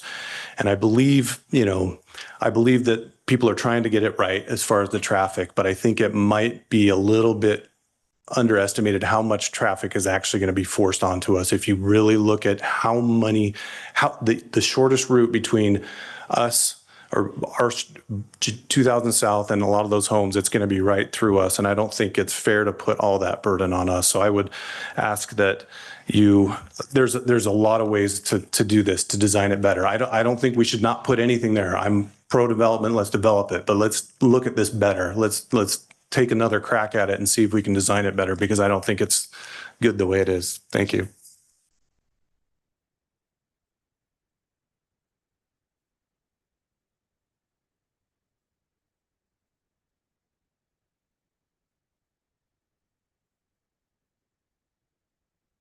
Okay, would anyone else like to come forward Just ask a question. quickly? Is there a reason? At the mic. Yeah. I'm sorry, I was out of town last week when you had or 2 weeks ago. Is there a reason that breakaway gate is blocking it off instead of going through Geneva? Is there a good reason Geneva is not being used? I still have not picked up on why it's not being used. Thank you. Thank you. Yeah. Okay. I will, if no one else wants to speak, I will go ahead and close the public hearing, and then we'll come back to the Planning Commission for questions. To address yours, we did talk about it last time. It's an emergency access only. That's what the breakaway is, that between the parking lot and the new development and the connection into there. My question is, why can't it be A connection? That's kind of overall what we're discussing right now. Yeah. So, and then, oh no, okay. From public comments, were there anything? Okay, would the applicant like to address anything that was said? I'm giving you a chance. Okay, all right. So now it's kind of discussion time for us. Jared, do you have something you want to say? No, not necessarily. I Okay. think those are good comments. Yeah, those are good comments. And John's explanations, I hope, make sense. If anybody has questions, we're happy to answer them. Or take any other questions. Just to follow up on one of the comments, he Sure. talked about density and that it's true with design, with planning principles. What is kind of your take on density being behind, higher density being behind the lower density? Yeah, that's a great question. So, the lower density here, the point being this is lower density and higher density back here with the twin homes. And usually I gather that the typical, what the comment was addressing was that typically you'd see these kinds of units, the reverse, buffering 2000 south to the lower density residential or buffering lower density here to Geneva or something like that. Some of that is just a function of when these things all happen. When that die was kind of cast when Peyton Crossing was developed and these folks have applied for this PRD density. When this Farm Haven was approved, it's also a higher density than this was already here. At that time, though, you have this OS5 zone that's being asked for rezoning right now, buffering in between. So I'm not sure that it was an issue that was really raised when this was initially rezoned to PRD. But it's a point worth making. This is an existing approved PRD. So I can't really address the cottages, although they are single family detached and it's going to the twin homes. It's a larger density. It's a good point. Usually we'd like to see that in reverse. It's not the die that was cast here because of the development's already happened, but it's something to consider. Yes. So if this doesn't get approved, what's there could be built and 800 South is still, or East is still in play, right? Yes and no. So right now, this is what's approved right now, and it does not include these look like lots, but they don't exist. Okay. This is Peyton Crossing here, and this is the existing stub that you see. This wouldn't exist yet, so this would all be built. If they went forward with their existing approved PRD, they could build all of this, and Would have to go to Geneva. they'd take a public road out to Geneva, and they would get this public road that goes up and connects into Whitestone that was just approved. But this wouldn't exist because if this doesn't get rezoned, then it doesn't necessarily happen. Or I'm not clear on whether this site plan dictates that road going across that OS5 zone. I'm not clear on that. But these lots have been, in theory, approved. Got it. And that development could be built, but it would go out mainly to Geneva, yes. Do you have a question? Yeah, I Yeah. think so. Okay, go ahead. Go ahead. Do I have a question? Let's start with that question. Yeah, so I don't know, just like, I'm just curious what the consequences are. What if we said we would like to see, in addition to that 8th West Road, that there is also an effort to be made to look at a road out to Geneva? Yeah, what are the consequences of that? Of us requiring That's a great question too, and I think that's a conversation that you would want to have with the applicants. If that's in terms of the Planning Commission's actions tonight, if that's something that you're interested in doing, then you would potentially, I think you should talk to the applicants about it, but you could potentially table the item again and say, we'd like to see you redesign it if you want to be recommended for rezone with a road out to Geneva. But that would require not just a condition going forward to council, because that would be significantly different here. We'd have to see how that worked. And that would require some time and effort on their part. And they could come back and see you about that. Again, that's why you'd want to talk to them about that, see if that's something they're interested in doing, or if you're not going to recommend for it without that, then your other option would be to recommend or make a motion to recommend denial. Thank you. And they can take that forward, or they Yeah, can take our negative absolutely. recommendation to city council and then city council can decide. Absolutely. Or So, you can ask them if they're interested in coming back with a different kind of proposal instead of a negative recommendation. But all requires, those are kind of your two paths in that regard. Does that make sense? yeah, so options table and see if the applicant will reconsider or either approve or deny, make a positive or negative approval of this. That sounds reverse, but you get what I'm saying, right? So, okay, yeah, but yeah, do you want to, you can come up. If you can just toggle between the two, it's important to note that there was, if you see here in this plan, the Adult Autism Center, which is considered phase 2, which is kind of in the backyard of our current facility, is just being finished up now, the construction on that building right there. And it's different than this map. It extends further, so this road would not be able to exist the way that it's written here, because the building, if you'll move to the other plan, maybe it shows, doesn't, you see that the building was remapped and it extends further to the south, so that would entirely change this. And we were also told that regardless, that piece of property that wasn't ours, that was part of Wilkerson Farm and Al Switzler's property that was below there, that we would have to stub to that and that they would require an easement to get through to 800 West regardless of whether we had a Geneva Road or not. We couldn't close that off there. Yeah. So that property there would still have that road down 800 West as well, even if this road to Geneva existed, which was what our understanding was as well. So that wouldn't necessarily mitigate or cut off the traffic to their neighborhood as well. So, because we've gone through, as you can imagine, things have been tabled and changed and all of the things over the years, and we're so anxious to get this development going for our community. But it as well as understanding the neighbors, but that mitigating road, as you'll see in this plan that was approved, was a road that we had to get an easement agreement, from my understanding, from Al Switzler for the road to go through onto 800 West, regardless of whether it went out to Geneva Road. Does that make sense? I have one question for maybe Jared. So under this plan, is this similar to R8 in the kinds of structures that are in the previous plan? Sort of. It's smaller lots and smaller setbacks than R8 though.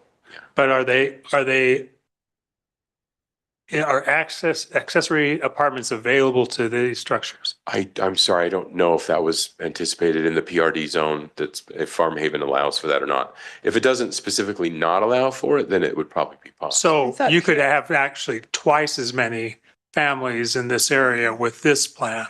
I thought PRDs were limited. I Oh, thought you weren't yeah, no, allowed you're to right. have. I'm It's just- PRD. All right. Yeah. Thank you, There's ma'am. no, and they're limited to 1 story above grade and they're. Okay, So they would. because that would, obviously change the Sure. amount of flow in there. All We right. also indicated on that in our, what we're proposing for the HOA regulations for the unit, 2 cars per home. I think that's all. Any other questions for me? Any other questions? Okay, well, if we have more. So. Yeah. I think this subdivision is a great idea. And I think all of us are very supportive of that. We're just trying to find the balance, because I do feel like with a little reimagining the storm drain detention basin and where that could go, be it up on the north end or over onto, there's got to be a way that we can put a road through to Geneva that will keep everybody happy, that enables this, or maybe the parking for your facility shifts. I don't know. I don't know the ins and outs. It's a great thing, and I'd love to see it happen because I think it supports a community that needs support. Absolutely. But I think we all need support, right? And so it's trying to find that. It's a little tricky. I would agree with that. The original proposal, again, because I think I'm the only person who was here when that happened. So sorry, I keep leaning on my own. But the original proposal, I really, really liked. There was reasons we were for it. The cottage homes, the smaller community, the fact that it was going to be its own little, its own little area. I mean, eventually it might connect, but there was a lot I really liked. And there's things I like about the twin homes. There are things I'm less thrilled about, but I think it works. I think it's a good use of the land. It gives a lot of opportunities. The road for me is still a concern. Because we've approved a road there before and now we're saying they don't have to have it. And I can understand from their perspective why they don't want it. I can also understand from a community perspective why having another area to come in and out of makes sense. I've lived in a townhome community of 100+ townhomes, with literally one exit for the entire thing. And yes, did we ever, I mean, was it ever really a horrible backup? No, but it was always a concern and always an issue that everyone was being funneled through one thing. And then we weren't even being funneled into another neighborhood. We were at least being funneled into a road at the time was a stub and is not anymore. So that's where I've kind of struggled with this is that road. But open. And Britton, if you want to say anything, just let me know. Just say my name and I'll get you in. So if there's any other comments, any other. Just, again, I keep going back to, all I empathize with anybody who doesn't have any traffic right now. I just don't know that there's any data to support our concerns about needing an access to Geneva. The study doesn't suggest that, and our expert here doesn't suggest that it's going to make a substantive difference. And I think but I think there's a level of concern too to livability for the people. The people who are going to live there now are not here to be able to say, what is their life going to be but like being funneled through the other two neighborhoods every single time they have to leave too. And I mean, yes, we only have the voice of those at Peyton's Crossing, but if you live in a community like that, there's that aspect too. Data tells us a lot. It doesn't always answer all of the aspects. Madeline? Yes, Britton. Yeah, just to be more involved, I agree with your sentiments completely. I think what other people have said, I think this project is really easy to get behind. But I think I agree with you. I think that there are emotional logistical concerns that need to be addressed. Okay, thank you. So that kind of leads us at a place. The question is motion. That would be next unless there's more conversations people want to have. Just a point of clarification ahead. for us, we're an advisory body on this. We're not, so We're not making the making a decision. recommendation to the Yep. city council who will then make a final decision, right? Yes. Okay. So, and again, our options are, we table it again and discuss this further. We recommend approval with it the way that it is right now. We can recommend approval with the condition that they add a road to Geneva. Or we can just say, no, we don't like this at all and do a negative. Am I missing a permutation of what we've discussed in our conversation? So. One question. So say we were to recommend, it could go to the city council and they could add additional stipulations. Absolutely. Does it come back to us or If not? it's significant enough change, that's kind of what we're talking about. I think Gary brought it up about the road, that if it's significant, or no, Jared did, that if it's significant enough, it might have to come back to us, depending on what the change is. I would say if it's something like the road, that's likely that the council could go forward without reconsulting you, but I think they wouldn't. I think they would send it back to you. That's my opinion. So, and again, yes, we're recommending, we can make it, and again, this is purely hypothetical. We're all trying to learn here. We can make a negative recommendation to the city council. They can choose to continue to forward it to city council, and city council can make whatever decision they make. Our job is to vet it, to give our opinion, and then to pass it on to city council who makes the decision.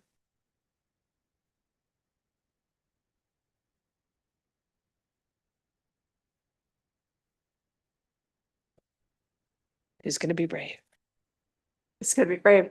I'll give it a whirl as long as Gary will step in again and help me get the verbiage right. I move that the Orem City Planning Commission, I believe the word I want to use is forward a recommendation of approval to the city council for the request to amend Article 22-5-3A and the zoning map of Orem, City of Orem by changing the zone of the property located generally at 1875 South Geneva Road from OS 5 open space to PRD planned residential development, approximately 2.9 acres, and to amend Appendix KK site plan Farm Haven of the Orem City Code with the stipulation that a road to Geneva, and a public, what's the word I want to put here? A public road to Geneva will be put in the plan. I don't know what the verbiage is. Is that close enough, Gary? Yes. Yeah. That subject to the condition that there's a public road that connects to Geneva Road. Okay. Okay, so we're clear on what the motion is. Do I have a second? Second. Okay, this is where I'm gonna be like, what are your names? Susan moved and Micah seconded that we forward a positive recommendation to city council with the condition that a road be connecting between Geneva Road and the development. You can speak to that if we want to speak anymore. We're good. Okay. Do you have a question or are you just waiting to vote? Okay. Okay. We're good. We're going to go to vote now. So I vote Yes. for without the stipulation. So how would I? You'd vote signify no. that? You say Nay. Nay. Nay. Aye. Aye. Aye. Aye. Britton? Aye. Okay. That's 5-4, 2 against, so that we will forward that recommendation to city council on this matter. Thank you. Thank you. Okay, we will move on to item 5.2, which is a public hearing for 355 West University rezone, request to amend Article 22-5-3A and the zoning map of the city of Orem by changing the zone of the property located generally at 355 West University Parkway from R8 Single Family Residential to C2 Commercial, approximately 5.93 acres. Thank you. As a reminder, just because we just had the discussion again, this is an item, change of zoning so that you're a recommending body in this case. So if you take action, that action would either be to table it or to recommend approval or denial, as the case may be. So as Madeline just said, this is 355 West Park, University Parkway. University Parkway out here. This is the old Water Conservancy District office. It's been the Greenix office for a while. This office building here. The applicants are applying to change the zoning to C. It says C1 there. I'm sorry, that's a misprint. C2 commercial is the request. And it is currently a non-resident. It's currently in the R8 zone, but it's not being used residentially and hasn't been historically. Let me just show you here. This is the general plans land use map, and this is the property, again highlighted here, the subject property, the 5.93 acres. This RC is the regional commercial land use category. You have some high density residential category and low density residential right behind it on both sides of the parkway properties. I can't seem to turn that off. I apologize. The zoning currently, as I said, is R8, single family residential. It's not in use residentially, but the R8 zoning to the south of it is all developed. These are single family homes. You do have some apartments and condos here in this highway services zone. And then the PD5 zone is a commercial zone. It's a specialty plan development zone, has more limited lists of uses that are associated with it than the C2 zone that the applicants have asked for. The concept plan was submitted accompanying the request for the 5.93 acres.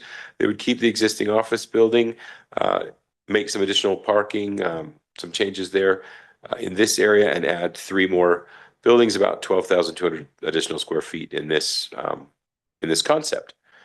They're hoping they bring in some restaurants and other retailers to that area. They feel like the visibility on University Parkway is really good, and that's where they're showing this plan with them all kind of congregated up in that area. As a reminder, this is a concept plan, but it's not the same thing as a concept plan. For example, in the Farm Haven site plan is associated with a specialty kind of a zone, the PRD zone, which is kind of like the PD zones in a way. This site plan would not be binding upon them. It's what they've suggested, what they would do as a concept. But in answer to that question that has come up as this has been in the works, this would not be binding. It's an example. The C2 zoning, if granted, allows different site plans. With that said, any site plan that gets proposed does have to come to you as a planning commission for approval. So you do still have some measure of control and review, but you're reviewing on the standards of the C2 zone. It's not as detailed. The zoning that's in place currently, to answer the question that was asked, is PD5 zone. The PD zones, that plan development zoning, does require site plans that are associated with that zone itself. So every project that comes in gets bound by a site plan that's approved as part of the zoning. Not so the case with the C2. It's just a zone that allows whatever the C2 zone allows. I hope I haven't confused that more than I intended to. Okay.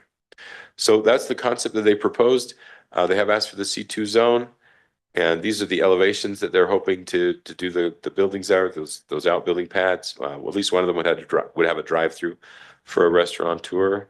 And that's what we have. Do you have any questions for staff on that rezone request? Just really quick. Sure. The proposed place for the buildings is currently where the garden is. Yes. Yeah, just being clear about that. Right So in the here. parking lot really, they'll have some changes. to the Some parking lot, changes, but all not still really significantly. in the concept they're proposing, all of this would still be parking. There'd just be additional parking added to it. And in this area, you'd have the new buildings and some parking associated as well. Yes. Darren, sorry. No, you're not. So the Central Utah Water Conservancy District still stays there. It's not there now. Yes. It's not there. No, Nope. pest control is there. It's easier to say that and explain why this all exists. This doesn't Okay. exist for the benefit of pest control. They're not growing moths and things out here. It was always confusing to me when I first came and started seeing that. It used to be the Conservancy District. It was a demonstration garden, Right. and it's just still there. But Greenix has long since taken over the building. Oh, okay. I had no idea. Sorry, yeah. The Conservancy is in North Orem. Okay. Yeah, I had no idea. Thank you. And you said, so what does the C2 allow, more or less? C2 zoning allows, it's our most permissive of the commercial zones. So retail, some wholesale, it's primarily organized toward retail functions, restaurants, banks, offices, car sales. The things that usually get limited from it when you go to other zones like the C1 or most of the PD zones that get approved, it limits car sales, gas stations, and things like that. But the C2 zone would allow those things. So is there anything the C2 does not allow? Nuclear facilities. No, I'm joking. There's other things that it doesn't allow, but not much. If it's retail and you can do it, C2 probably allows it. It's our retail zone that would allow, for example, amusements and recreation and things like that, and specifically car sales and rentals and repair, that kind of thing. I used to have a great packet that shows it visually, but I'm trying to find it. Do have one question on, can you go back to the site plan again? Yes. Yeah, not the elevations, but That one. So that street is gonna be in this same place the previous one, Yes. or the Or do you mean this one driveway, I coming in? guess, or whatever you would call that. That would stay the same in this concept. Does that on 400 West there with the street comes out of Krispy Kreme, because they're offset, they don't match up. Does that cause any traffic problems, or because they're offset enough, it doesn't cause? That's a good question. That particular point hasn't been truly evaluated yet for the zone change. Again, probably for the reason that we're not really approving a site plan in this case. We're approving a rezoning that could include a site plan like this, and this is what they intend to do. They would still have to, if it were rezoned, if the planning commission recommended for it and the city council rezoned it, then they would come in and ask for a formal site plan review, and we would evaluate all of that. It's been evaluated at least in a cursory way, and hasn't generated anything that's a concern about that location All yet. right, thanks. You bet. Jared, could you confirm, so PD5 goes to the east for how long, and how much C2 is in that general area of the parkway? That's a great question, and I apologize. I was going to do that in the interim, and I didn't have a chance to do that. And there's not a short way to get to a good zoning map. All right. It does. What's your gut tell you? The PD goes up a ways, another block or so. Both sides, C2 takes over from there, and then it goes to another kind of PD zone as you get closer to State The Street. mall, okay. So is there more PD5 than C2 on that? No, I in there? don't believe so. Okay. I don't believe so. No, can I just follow up on something and then, yeah, no, I did find it. It was behind another piece of paper. But it really, the C2 is basically, if you go down here, I mean, this is pages of stuff that can be in there. I mean, it's restaurants and public amusements, like Jared said, and auto malls and all sorts of services, funeral homes. There's a lot. I mean, it's, if you can think, it probably is in the C2. It's probably more limited in the C3 maybe, and a lot less in the C1. That's basically how thinking through, but if you want to look, you're welcome to look. Susan was going to, and then. I was just gonna mention that I think the C2 is a super general category, and it concerns me a little bit with it being adjacent to R8 established homes. From the comments I read about the neighborhood, wasn't a huge turnout in terms of neighbors commenting, but there were neighbors who expressed some concerns over a variety of things. I just think C2 designation is pretty broad. I like the PD5 or something that they need to present what they're going to do there so that we don't end up being surprised with what goes there. That's kind of my thought, but I'm open to whatever. Yeah. And I guess my question is along those lines. Why does why has the city zoned much of this or some of this PD5 and other ones C2? Why do we sometimes do that? So the short answer to that question is that we don't actively seek out rezonings as a city. We respond to applications for them. And that's just the reality. In 99% of the cases, the city doesn't actively attempt to rezone properties. We let people come to us, and that's what that's for. It's supposed to help guide us as to saying whether this works or not. It's the first step. There's all sorts of other things to consider, but we don't actively rezone. So as people have come in, at some point, somebody came in and asked for this planned development zone and said, well, we'll limit ourselves to these kinds of uses. And that lined up with our thinking as a city of what was best for University Parkway. And so the PD5 was created. So we would have the option of recommending that the applicant come back to us with more of a PD5 proposal instead of a C2 proposal. Sure, that's a conversation you could have. And they could come back with a request to rezone to PD5 to be included in that zoning as well. It's available. It just needs to be amended to include them. We could consider that if that's something that works. Jeff? And could we recommend to move to the city council with the stipulation that it gets moved to a PD5? Because of notice requirements, because it was noticed as a C2 here, I wouldn't recommend that. I think we'd want to reschedule a hearing here as C2, or sorry, as PD5 if that were the recommendation. It's something you should ask the applicants as well if they're, or if they, in the same vein as the last application, if they want to, if the thinking of the commission is that it's acceptable as a PD5 but not as a C2, then you could ask them if they want to come back with a PD5 or if they would rather take a negative recommendation for a C2, if that's the thinking of the commission. I don't have a good handle on that yet, but I'm watching very closely. So there's kind of two things. We do need to give the applicant, if they're here, an opportunity to speak. We haven't done that as we've dove into our conversation. And then the other side is, I think it's kind of hard, why PD, why not C2, why not this, goes to a lot of what we've talked about over the last year and looking at the general plan and looking at some other things that right now, I think, and I'm going to just say it from my perspective, a lot of the use of the PDs is a reflection of the fact that there's a desire for limitation on different types of retail, having more than 3 options. That's either everything, almost everything, and slightly less than everything. And the certainty, we want the certainty as part of development, and that PDs give that. But it's also created a really bloated city code because every one of these developments have their own code. They have their own design standards. They have their own what's allowed and what's not. We've talked about development agreements. That's another way to limit, but development agreements have their limitations as well. They're not well recorded. They're hard to you know, in 10 years, no one's going to think to look for that, and the gas station could still go on the property, because that's always what everyone will bring up as the worst case scenario, is that the gas station goes there. And there was already a gas station proposed on this property at some point in the past too. So just some things to keep in mind.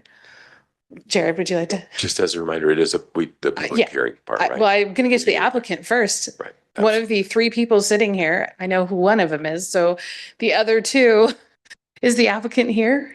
Here, just a sec, okay. Aaron, do you want to say something before the applicant speaks? I just wanted to answer a question. I looked up on the zoning map how far the PD5 zone goes. It goes on 400 west on both sides of Parkway, from there all the way up to about 200 east. Thank you.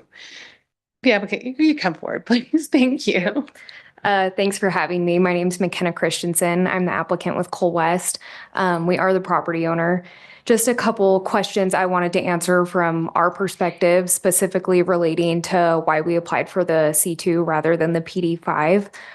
So in our experience, we typically apply for plan development zones when there are certain exceptions that we're wanting to ask for that we can't get in a C2, C1, C3 zone, whether that's setbacks, building heights, design materials that we're required to use. So then we can compromise on uses, but give on setbacks. In this scenario, we did feel we could meet all of the requirements of the C2 zone without having to ask for any variances. So we thought that would be the cleanest path forward.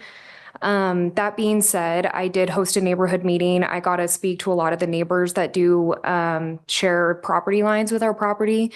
We understand the concerns. We understand that under the C2, if you kind of blanket grant that to us, that we could come back with a site plan that is a surprise and is a little different than what we're showing. A lot of the concerns that were brought up by the neighbors, I do think they're reasonable. I do think they can be worked around. I did include those in the meeting minutes that I submitted with the application. I would be hesitant to move forward under a PD5 application. Just speaking to some of the retailers and the tenants, they generally want to make sure that the zone's in place before they start spending money with engineers to get their site plan going. You did mention development agreements, and we actually do love development agreements as developers. We do record them. I don't know how Orem does them, but we do record them against our property. It does transfer with title of the land. So if there's specific uses, I know a gas station's been mentioned, auto shop has been mentioned. We do not have any intent of developing any of those. And if you would be open to a development agreement and letting us move forward under the C2 zone with some stipulations, but not making us necessarily design the whole concept plan up front, that's definitely something we would be open to. Thank you. Oh, yes. Just last week, we approved something before the council with the development agreement. So I think we've already established that we believe that those are enforceable and they're recorded. And I'm assuming that you couldn't get it, that the city is going to pay attention. I guess, will they in 10 years pay attention to this agreement that might say no gas station, no amusement park or whatever? That is. Yes, we record development agreements. They'll be recorded at the county. Internally, we try to keep track of them. We have maps and layers and different things that have all the information.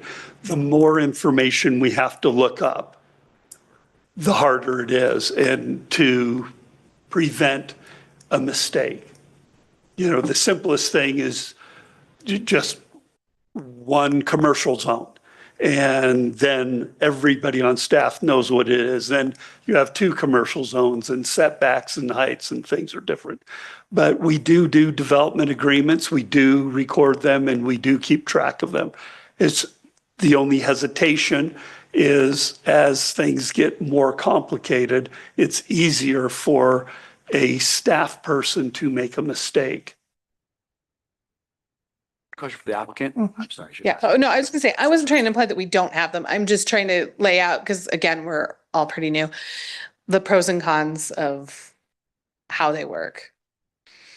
So, yeah, you can go ahead.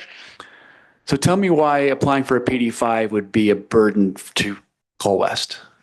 Right now, I think it's getting us into a position where we can really start to create a vision for the site and for the tenants. Depending on what tenants and what retailers come to the site could completely change whether they need a drive-through, whether depending on how much parking they need, if they need a patio. And in our experience talking to some of the tenants, we've had a lot of interest from restaurants and then a lot of like dental and medical users, kind of like dentists, veterinarians, stuff like that. But we haven't been able to get to really a point of leasing and finalizing a deal with them until we have zoning in place, because that's a really big contingency for them. But if you had a PD5 zone, how would that influence their decision as to? Well, if we had the PD5 zone, we'd need to lock our site plan down before the zoning is in place. So that would kind of limit our flexibility of what tenants we could bring in. Okay. So, and then I would imagine it would probably be a zone amendment if we had to change the site plan at all, which is. But you wouldn't be afraid of having an agreement that would exclude the things that the neighbors are scared of. Yeah, yeah. And we took notes of that, lighting was a big one. There are some trees on the south side of the property that they really hope we can keep, which I think would be great as long as we can evaluate that they're not damaged or it wouldn't be a huge issue to keep them. I know car washes, like car sales, auto uses, we'd be fine restricting items like that, but we would rather go that route than just completely lock in our site plan from day one and have to do a whole zone amendment. If we have a tenant that comes in and they want a patio or they need a different design elevation or something. So we're flexible. We hear the neighbors, we want to work with them. But we'd also like some flexibility on our end too. And this comment might be more for Jared than for you, but what are the limitations of the PD zone? We'd have to look at the code to find out what was even allowed in the first place, what the design limitations were, et cetera. I don't know the specific design limitations, but I think McKenna's point is the same either way. It's not necessarily about specific design limitations of the PD5 because I don't think there are a lot. It's a fairly short zone, but they're not in a place right now where they have tenants locked in. So whatever the design limitations are wouldn't matter necessarily because they want to be able to be flexible in the overall site planning. So but to the point of the development agreement, some of our development agreements also include concept plans laid down.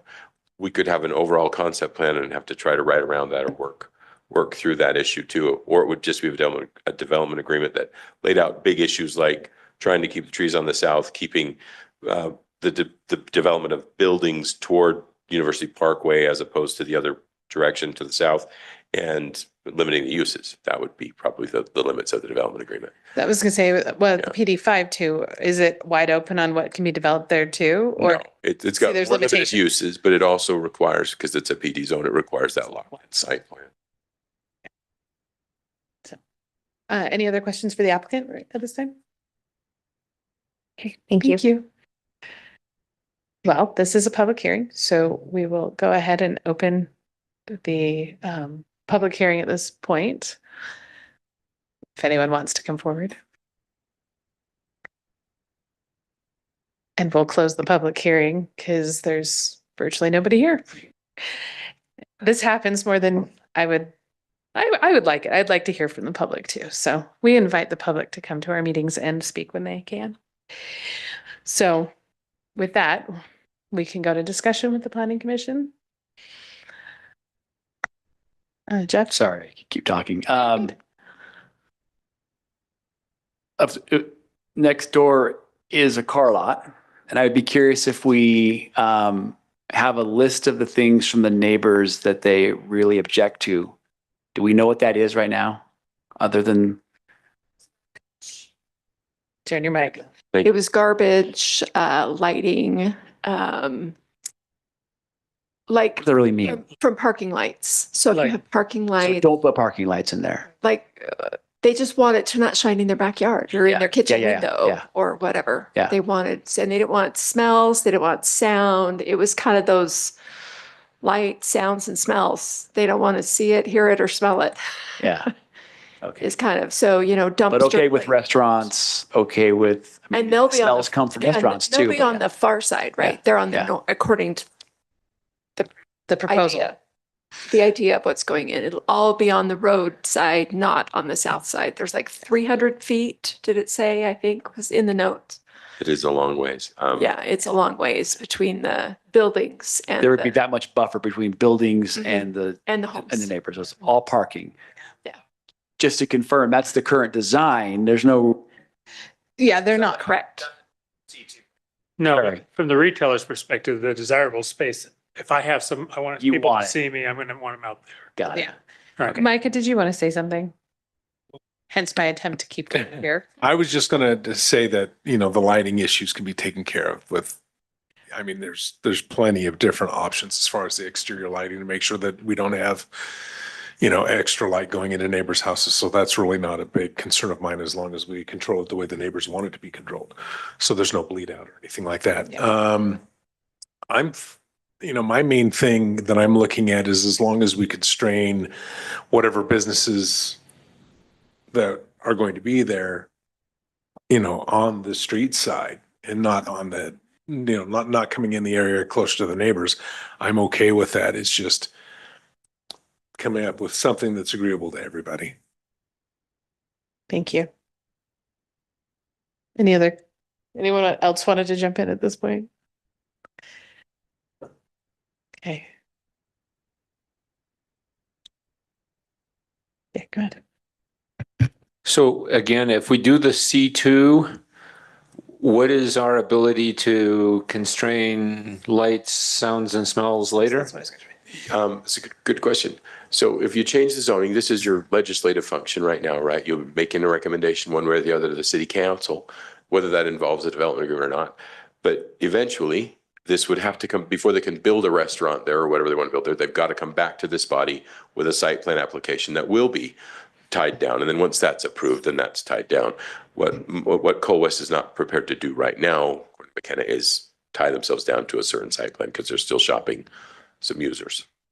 And I was gonna say, and lighting plan is part of the site plan. Photometrics are part of the site So- planning, absolutely. We will actually see those eventually. You'd see lighting plans, landscaping plans, elevations, the parking counts and everything. We'd analyze all of that. So yeah, you'd see all of that kind of information in your site planning, and you can do things like look at the buffering, whether that's appropriate, require greater wall heights if you need it, make sure the lights are hooded and dealt with in the ways like Mike is talking about. It's easy enough to do as part of the site plan. The harder part are the uses that are not, that would be dealt with. The only way to do that is to either go with something like the PD5 or ask for a development agreement as part of it. And you could stipulate some things like locating the buildings closer to University Parkway. I agree. I think that's going to happen on its own. The visibility on this site is what's attractive to it, but you could still stipulate that in the development agreement if you want. Yeah. So Gary would comment? In a situation like this, realistically, it's the uses that you would put into a development agreement. And what you would probably do is list the uses that would be acceptable. And that if they're not in the development agreement, they can't be there. Micah? I guess my thing that I'd like to see is, you know, your total vision. Give us, you know, because there is the worries and the concerns of the residents there. So if there's any way that you could kind of outline to us what you foresee, what you would like to have in there, then that'll start building the parameters on what we're looking at. Yeah, absolutely. And I haven't looked in detail at the C3 zone, but I would be happy to take a look at those uses and see if that would be compatible with the vision we have. It sounds like the C2 is the primary concern. As far as uses, who we have had a lot of interest in and what we would like to see here is in this western building, we would like to see restaurant uses. We do have one drive-through laid out. We've kind of some fast casual concepts, not necessarily fast food like a McDonald's or a Chick-fil-A that generates a ton of traffic. But we've had some fast casual concept interest. And then in this eastern building, we've had interest from an emergency vet user. Their name is Veg. It's an emergency pet ER. They don't do boarding or kenneling. They do have 24-hour operations just if someone's dog gets sick in the middle of the night, but they don't do boarding or any of that. Like I said, we don't have any interest or plan at this time to do a gas station, a quick lube concept, car sales. We're aware of the previous application that was submitted for a gas station, and we know the history on that, heard a lot about it from the residents. But we would be, I think C2 is our ideal, just with the flexibility it gives us. But we would be happy to take another look at either the C3 or restricting some uses via a development agreement in the C2. Thank you. Do you have another question for the applicant? I was just going to mention that in looking through that, gas stations are allowed in C3, as are restaurants, but in C1, neither of them are allowed. So it's kind of if you're trying to split that, there's not a commercial that happy gets medium. one, but not the other. Hence my comment. One is everything. One's almost everything and one's not quite everything. It really is where that's a deficiency in our code. That's not you. Yeah. Any other questions? Yeah. Are there any other questions for the applicant? Jeff, is yours for the applicant or continue? No, just comment. Okay. Thanks. Thanks. Yeah, just a reminder that this may be once we go C2, whoever owns this property forevermore can do whatever they want. So if it may not be the plan now, but 15 years, this gets sold, somebody puts something. So the question is, how important is it for us to require the agreement that says it cannot be X, Y, and Z? That's my gut, that would kind of meet this, give the flexibility that they desire, and also meet the needs of the neighbors who have expressed concerns about what goes there. Yeah. I have a comment too. Yeah. And maybe more a question for Gary. The effectiveness of us dealing with this at this phase as opposed to a site plan, is it more effective when we actually have something before us that we know is going to happen to put a development restriction on it, or is it, do we need to do it now? Well, what needs to happen now are uses. Because if it's C2, everything on the C2 list could come in. And so if there are some uses that are not acceptable, there regardless, today or 20 years from today, that in your best guess, it wouldn't be appropriate, then that would be good to put into a development agreement. Site plan issues, lighting, photometric plan, we're going to look at that. Honestly, buildings, I guess somebody could come in and spend a whole lot of money and put a building in the southeast corner, but they're not going to be in business long. But then you've got a building there. Micah? I think what would be the easiest is if you could generate a list of the things that you foresee with your experience that has been a positive and that's gone through and that's what the clients that you're looking for. Give us that. And then we can kind of fine tune what we're looking at with what works with your business plan. But at the same time, we can take those and consider what the residents want at the same time. And kind of have that balance. Yeah, go ahead. Yeah, the applicant can come forward. That's my job to invite her up. Oh, sorry. Thank you. So do you think it would be, with that recommendation, it would be fine if I request to be tabled tonight, come back, hopefully at the next planning commission, I can give you a list of what is currently allowed in the C2, what uses we'd like to keep, and which we would recommend to restrict via development agreement. Then you can see what's allowed and what's not. Yes, that's an option we can consider tonight. Yeah. Okay. Yeah. I just want to address a couple of other things. Thank you. Are you done? Sorry. I don't want to change topics here, but it was something that was mentioned earlier and it's something to keep in mind. Yes, this abuts residential. Yes, we're talking about C2 directly against R8, but there really is almost, I can't think of anywhere in the city other than maybe probably not even that much anymore along Geneva, that we do not have, especially in our main corridors of State Street and University Parkway, where there is not direct connection between commercial, be it C1, C2, and I'm sorry, C2 and C3 with residential. That's literally how Orem has been built. And so that makes it difficult when somebody wants to change. But you also have to look from part of Orem's job is to have sales tax. So we keep our property, our property tax low and those sort of things. And so this is part of our main corridor. It's also, if you think about the actual land, this is a really steep precipice over. So the back, and it's like you're saying, the likelihood of the backside, and maybe you could comment on this, the likelihood of the backside being developed is low. It's not impossible, but Not it's impossible, but very low. very low, So there's kind of those other aspects too that we care about our residents. We do. We need to make sure we're protecting them as best as we can, but we also have other interests to keep in mind as well. So, Britton, did you want to say anything?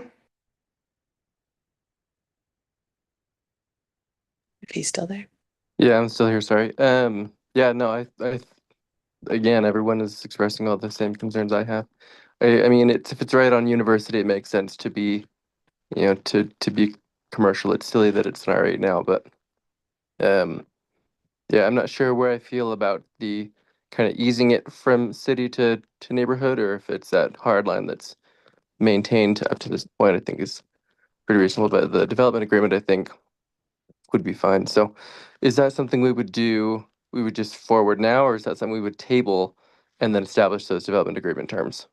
We could do it either way. We could forward with a recommendation that there is a development agreement, or we could table it till next meeting and then we can look at it and then forward it with the agreement with what our recommendation is. So it can be done either way. So just to confirm, we could forward that to city council and say, you decide what is exempted in the agreement. Yes, we could make a recommendation that they have a development agreement to limit it. They also, But they would then stipulate what's in that agreement, it gives them time, gives them 2 weeks or however long before they go before the council. It seems to be reasonable and efficient. but the city council could also, well, either way, the city council could approve it without without the development agreement too. Jared, did you want to say something? Oh, no, Oh, no. just that You had the- they typically, Yeah. they seem to prefer at the council that you forward, if you're going to forward a recommendation, that it be tied to a development agreement, that you've seen that development agreement or you've reviewed it as well. Yeah. Yeah. Okay, So Mike. I agree. So I it's think, fine. I think if we table it for now, you come with your, what your desires would be. And then I think there's no reason why we couldn't, come up with a reasonable, development agreement at that point that facilitates both sides. I don't think that there's an issue. Yeah, I think the applicant's in a position where, their plans depend on who the partners decide to sign up with, right? So we need to determine, the general broad concerns that the neighborhood has, establish those, and then that can give the applicant something to at least work with the presentation of their partners. Yeah. Thank you. So, Ask one more question. yeah, you can ask another. How do we know what the neighbors are concerned with? Just from that neighborhood meeting, from the neighborhood. There are meeting notes from that meeting? Yes, they were in our Okay, packet. great. Okay, sorry, I did. No, it's okay. Yeah. Sorry. There's a lot of That stuff. wasn't supposed to be accusatory and jumping. You didn't read it. You clearly, no. So, yeah, it's in the packet. Okay, It's My almost bad. always the answer. And if the neighbors had come to the public hearing, that would have been the other opportunity to hear from them. and maybe they aren't that concerned. We occasionally have pop quizzes on the staff reports, just want you to know. I've heard candy bars are sometimes hidden in them. Just kidding. All right, can I also say, is it evidence that the neighbors maybe aren't as concerned about this because nobody's here? That or notices that there's noticing things at. Are we making up concerns that may not exist? Staff's heard from several of the neighbors in the interim, Okay. just making sure that we knew that they had these concerns, et cetera. So I don't know that there's not interest in it. Okay. But they felt like their interests were addressed by this concept plan, but they may not be completely clear all together as well on how not specifically required this concept plan is, that it's just part of, that's always a concern when you include concept plans with zone changes. So the development agreements, if that's the way you want to limit those uses, Micah's kind of direction is probably a good way to do that. But Look at I the think there was uses. like an email stream in that packet from, you received emails, right? And those are all included in there from the residents. So it sounds like we're kind of, let's table it, let's relook at this and go forth. Yeah, then we just need a motion. We can go to motion if somebody's ready to make a motion. Like, it's yours, go for it. I make a motion to approve. No. No, table. What are we doing? Table? Continue, yeah, continue to, yeah, the second second. one. Yeah, Okay. continue to, well, we keep saying table, but we really mean continue to the next. Okay, so motion to continue the request. I move that Orem City Planning Commission continue the request for further consideration to April 15th is our April next. 15. April April 15th, Oh, April 15. April 15th. Okay, I'll get it one of these days. I second. He didn't finish. Oh, Oh, he did, sorry. Oh, with, No. Well, we're just continuing it. That's all we're doing right now. Yeah. Yeah. So. We got this. got it. So then I have a second. I'll second it. I feel really bad. Can you remind me of your name? Carl, Carl, thank you. I've been like all day going, oh, what is I'm it? hiding over here. Sorry, I will learn everybody's names, I promise. So Micah moved and Carl seconded that we continue this item to the April 15th meeting. Okay. Jeff? Aye. Hi. Aye. Aye. Aye. Susan, I did as well. And then Britton. Britton, did you just aye? I did. Okay, so it's, I was gonna say unanimous. It is unanimous. So we will continue this item at our next meeting. Thank you very much. Thank you.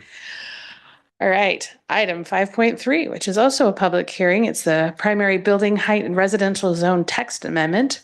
Request to amend portions of Article 22-6-8 of the Orem City Code relating to allowable heights of primary buildings in single-family residential zones. Okay, thank you. So this is, as you said, a text amendment about residential height, 22-6-8. Just a quick review of what the proposed amendment does and what it does not do. It does a couple of three things, basically. Differentiates between flat roofs and pitched roofs for residential structures, the primary structures, specifically on residentially zoned properties. It lowers the base height that we allow and allows additional height with additional setback up to a certain maximum. And then it implements what we call a graduated building height envelope. And we'll go through the slides that explain all of those things as well. What does it not do? We don't change the way that we determine building height with this proposal, although that's something that we may need to look at. It also doesn't remove any exceptions that already exist for chimneys and cupolas and things like that. That's a normal kind of exception in all zones. And then it does not remove, there's an existing allowance for 45 feet of height in the R12 and R20 zones for parts of homes that have large setbacks to property lines. It doesn't change any of those things. To get into the specifics of it, again, I mentioned that we don't change in this proposed amendment the way that we determine height. We measure from the average grade elevation, and we go to the top highest point of the building. So when you see maximums in the red line version of the code, that's what we're suggesting, is that maximum would be that very highest point, with the exception of chimneys and cupolas and things. To that point, flat roofs versus pitched roofs. Currently, our code does not see any difference between those two things. In this proposed amendment, we would suggest that anything with a pitch of 312 or greater is a pitched roof structure for purposes of the ordinance, and anything less than 312 is a flat roof structure. That's important because we would be suggesting that the heights allowed for pitched roofs are generally greater than those allowed for flat roofs. The minimum setbacks in a zone, zones typically like the R8 zone will have setback requirements of 25 feet for the front, 25 feet for the rear, and typically 8-foot side yards, 8 foot or 10 feet, depending on where they're located. But if your home that we're reviewing for height meets the minimum setbacks, the height allowance would be 30 feet as opposed to the current 35 feet that we allow. Then you get 1 additional foot of height for every additional foot of setback from whatever required setback that is. So if your setback was required at 8 feet, you get 30 feet. If you want to get to 35 feet at that property line, you're going to need to go at least 5 more feet, be 13 feet of setback. For flat roofs, that would be less. The minimum setbacks would get you 20 feet of height, and then you'd get greater setbacks and greater height up to 24 feet as a maximum. In the R5, 6, 6.5, 6.5, 7.5, and the R8 zones.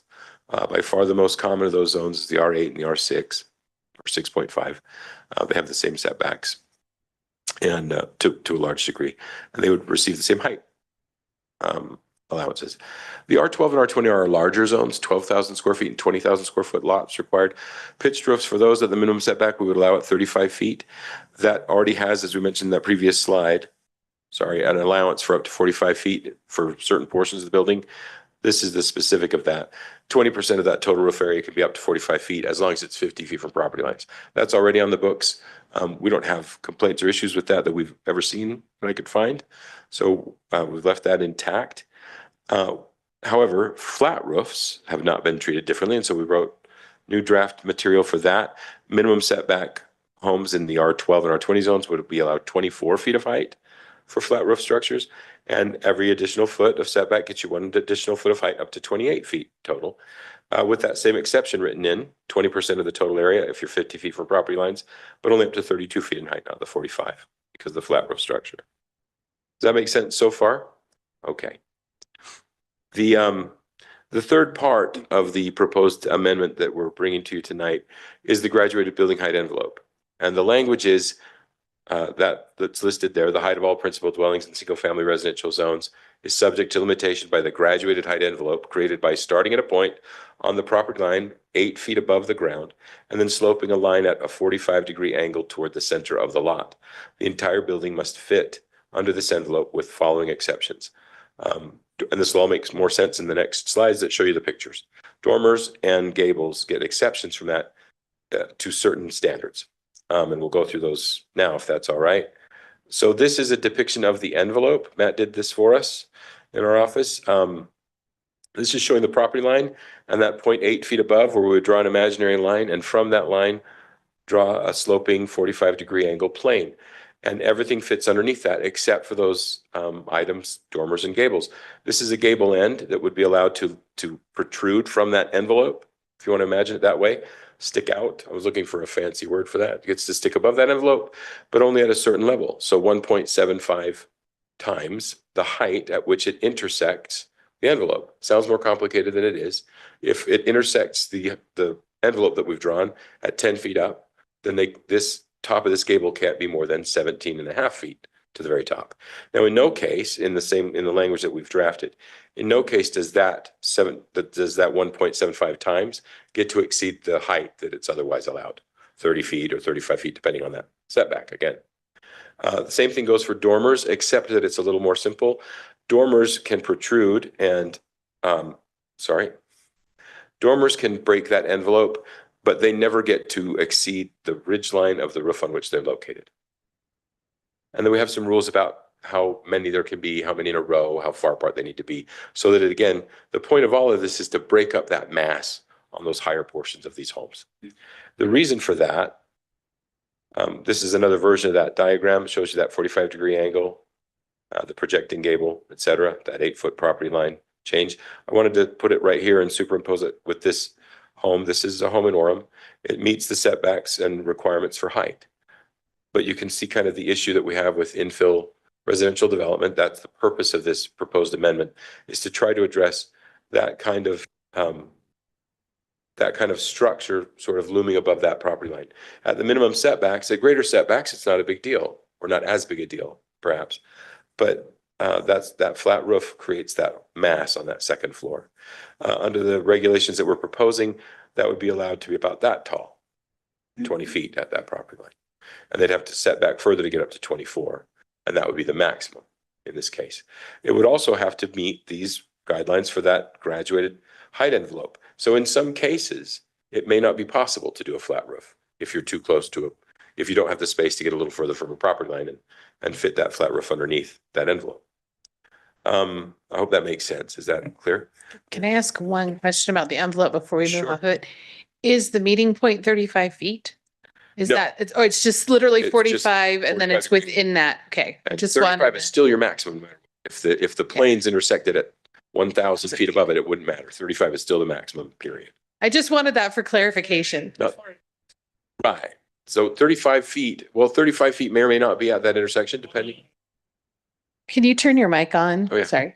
The envelope is where the intersection happens from 45-degree angles. Well, yes, exactly. Right. So the envelope show, this point here is just where those 45 degrees intersect. But that might be well above 35 feet, depending on how narrow a lot is or. Right. or how No, wide. it has no basis on, it's lot size, Exactly. not Yep. structure size. Exactly. So it's an envelope, but everything has to fit underneath it. But it still can't exceed that. 35 is an absolute maximum, period. End of story. So, So Yeah, go ahead. just to, and I think I know the answer to this, but with 20 to 24 feet, on a flat roof, you do have room for 2 stories sure. generally. Is that correct? That's right. You could still do that.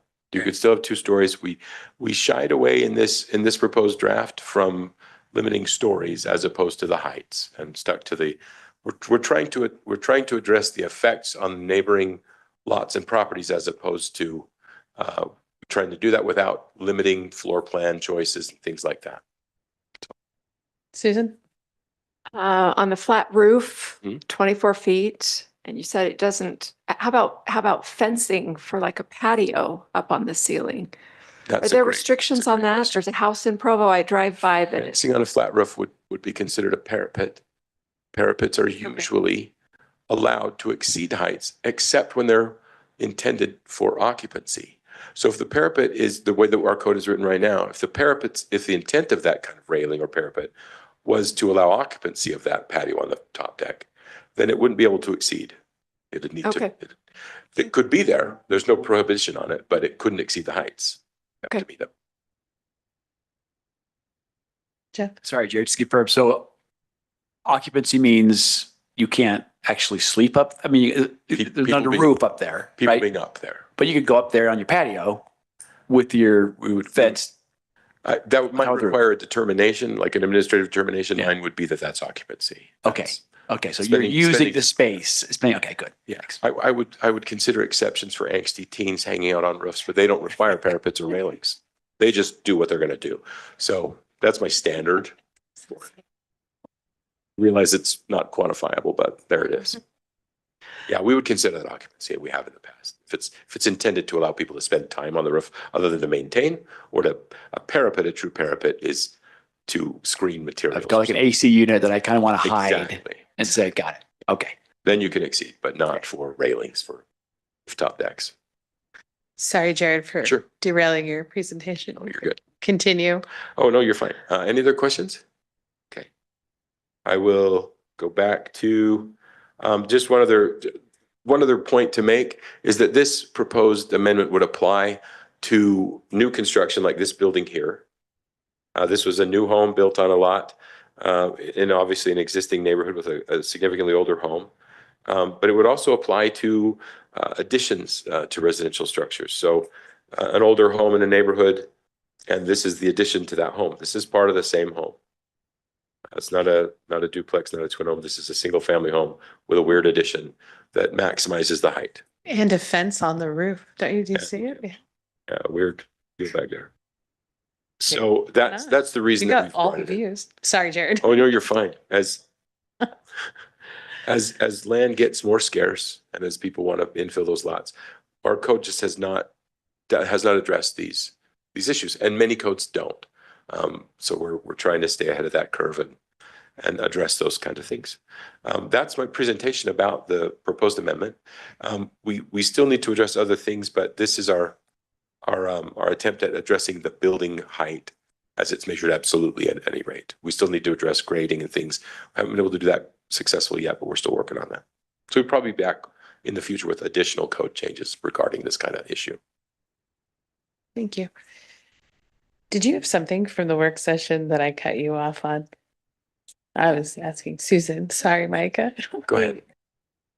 No, I think it's been addressed. I think Okay. it was regarding the last issue. It was on Okay. commercial. I couldn't remember which item it was, so I just wanted to make sure we got back to that. I know it was 2 hours ago. So.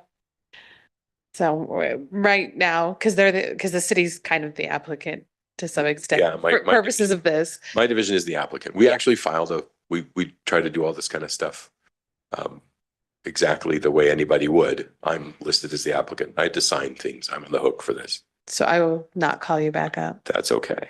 Yeah, I'm just kidding. So it is technically a public hearing, It is. so we can open for public comment. Everybody loves the stuff that I write, clearly. It was perfect, right? No. So we will go ahead and close the public hearing because there is no one here to comment. And time for us to discuss. So thoughts, I guess, thinking. sorry, I should wait for you to acknowledge. I was actually going to. Darren was. Oh, I was just gonna say, I don't know if I said it before, this seems like really nice work and you've done a great job. Thank you very much. Great. Aaron will keep going through it and find. Aaron will keep going through it and be able to tell you that it's not the case. But eventually, yeah. I'm just trying to think if there's any possible reason that we would not. What would be the down? I can't come up with anything, and your visuals are extremely effective.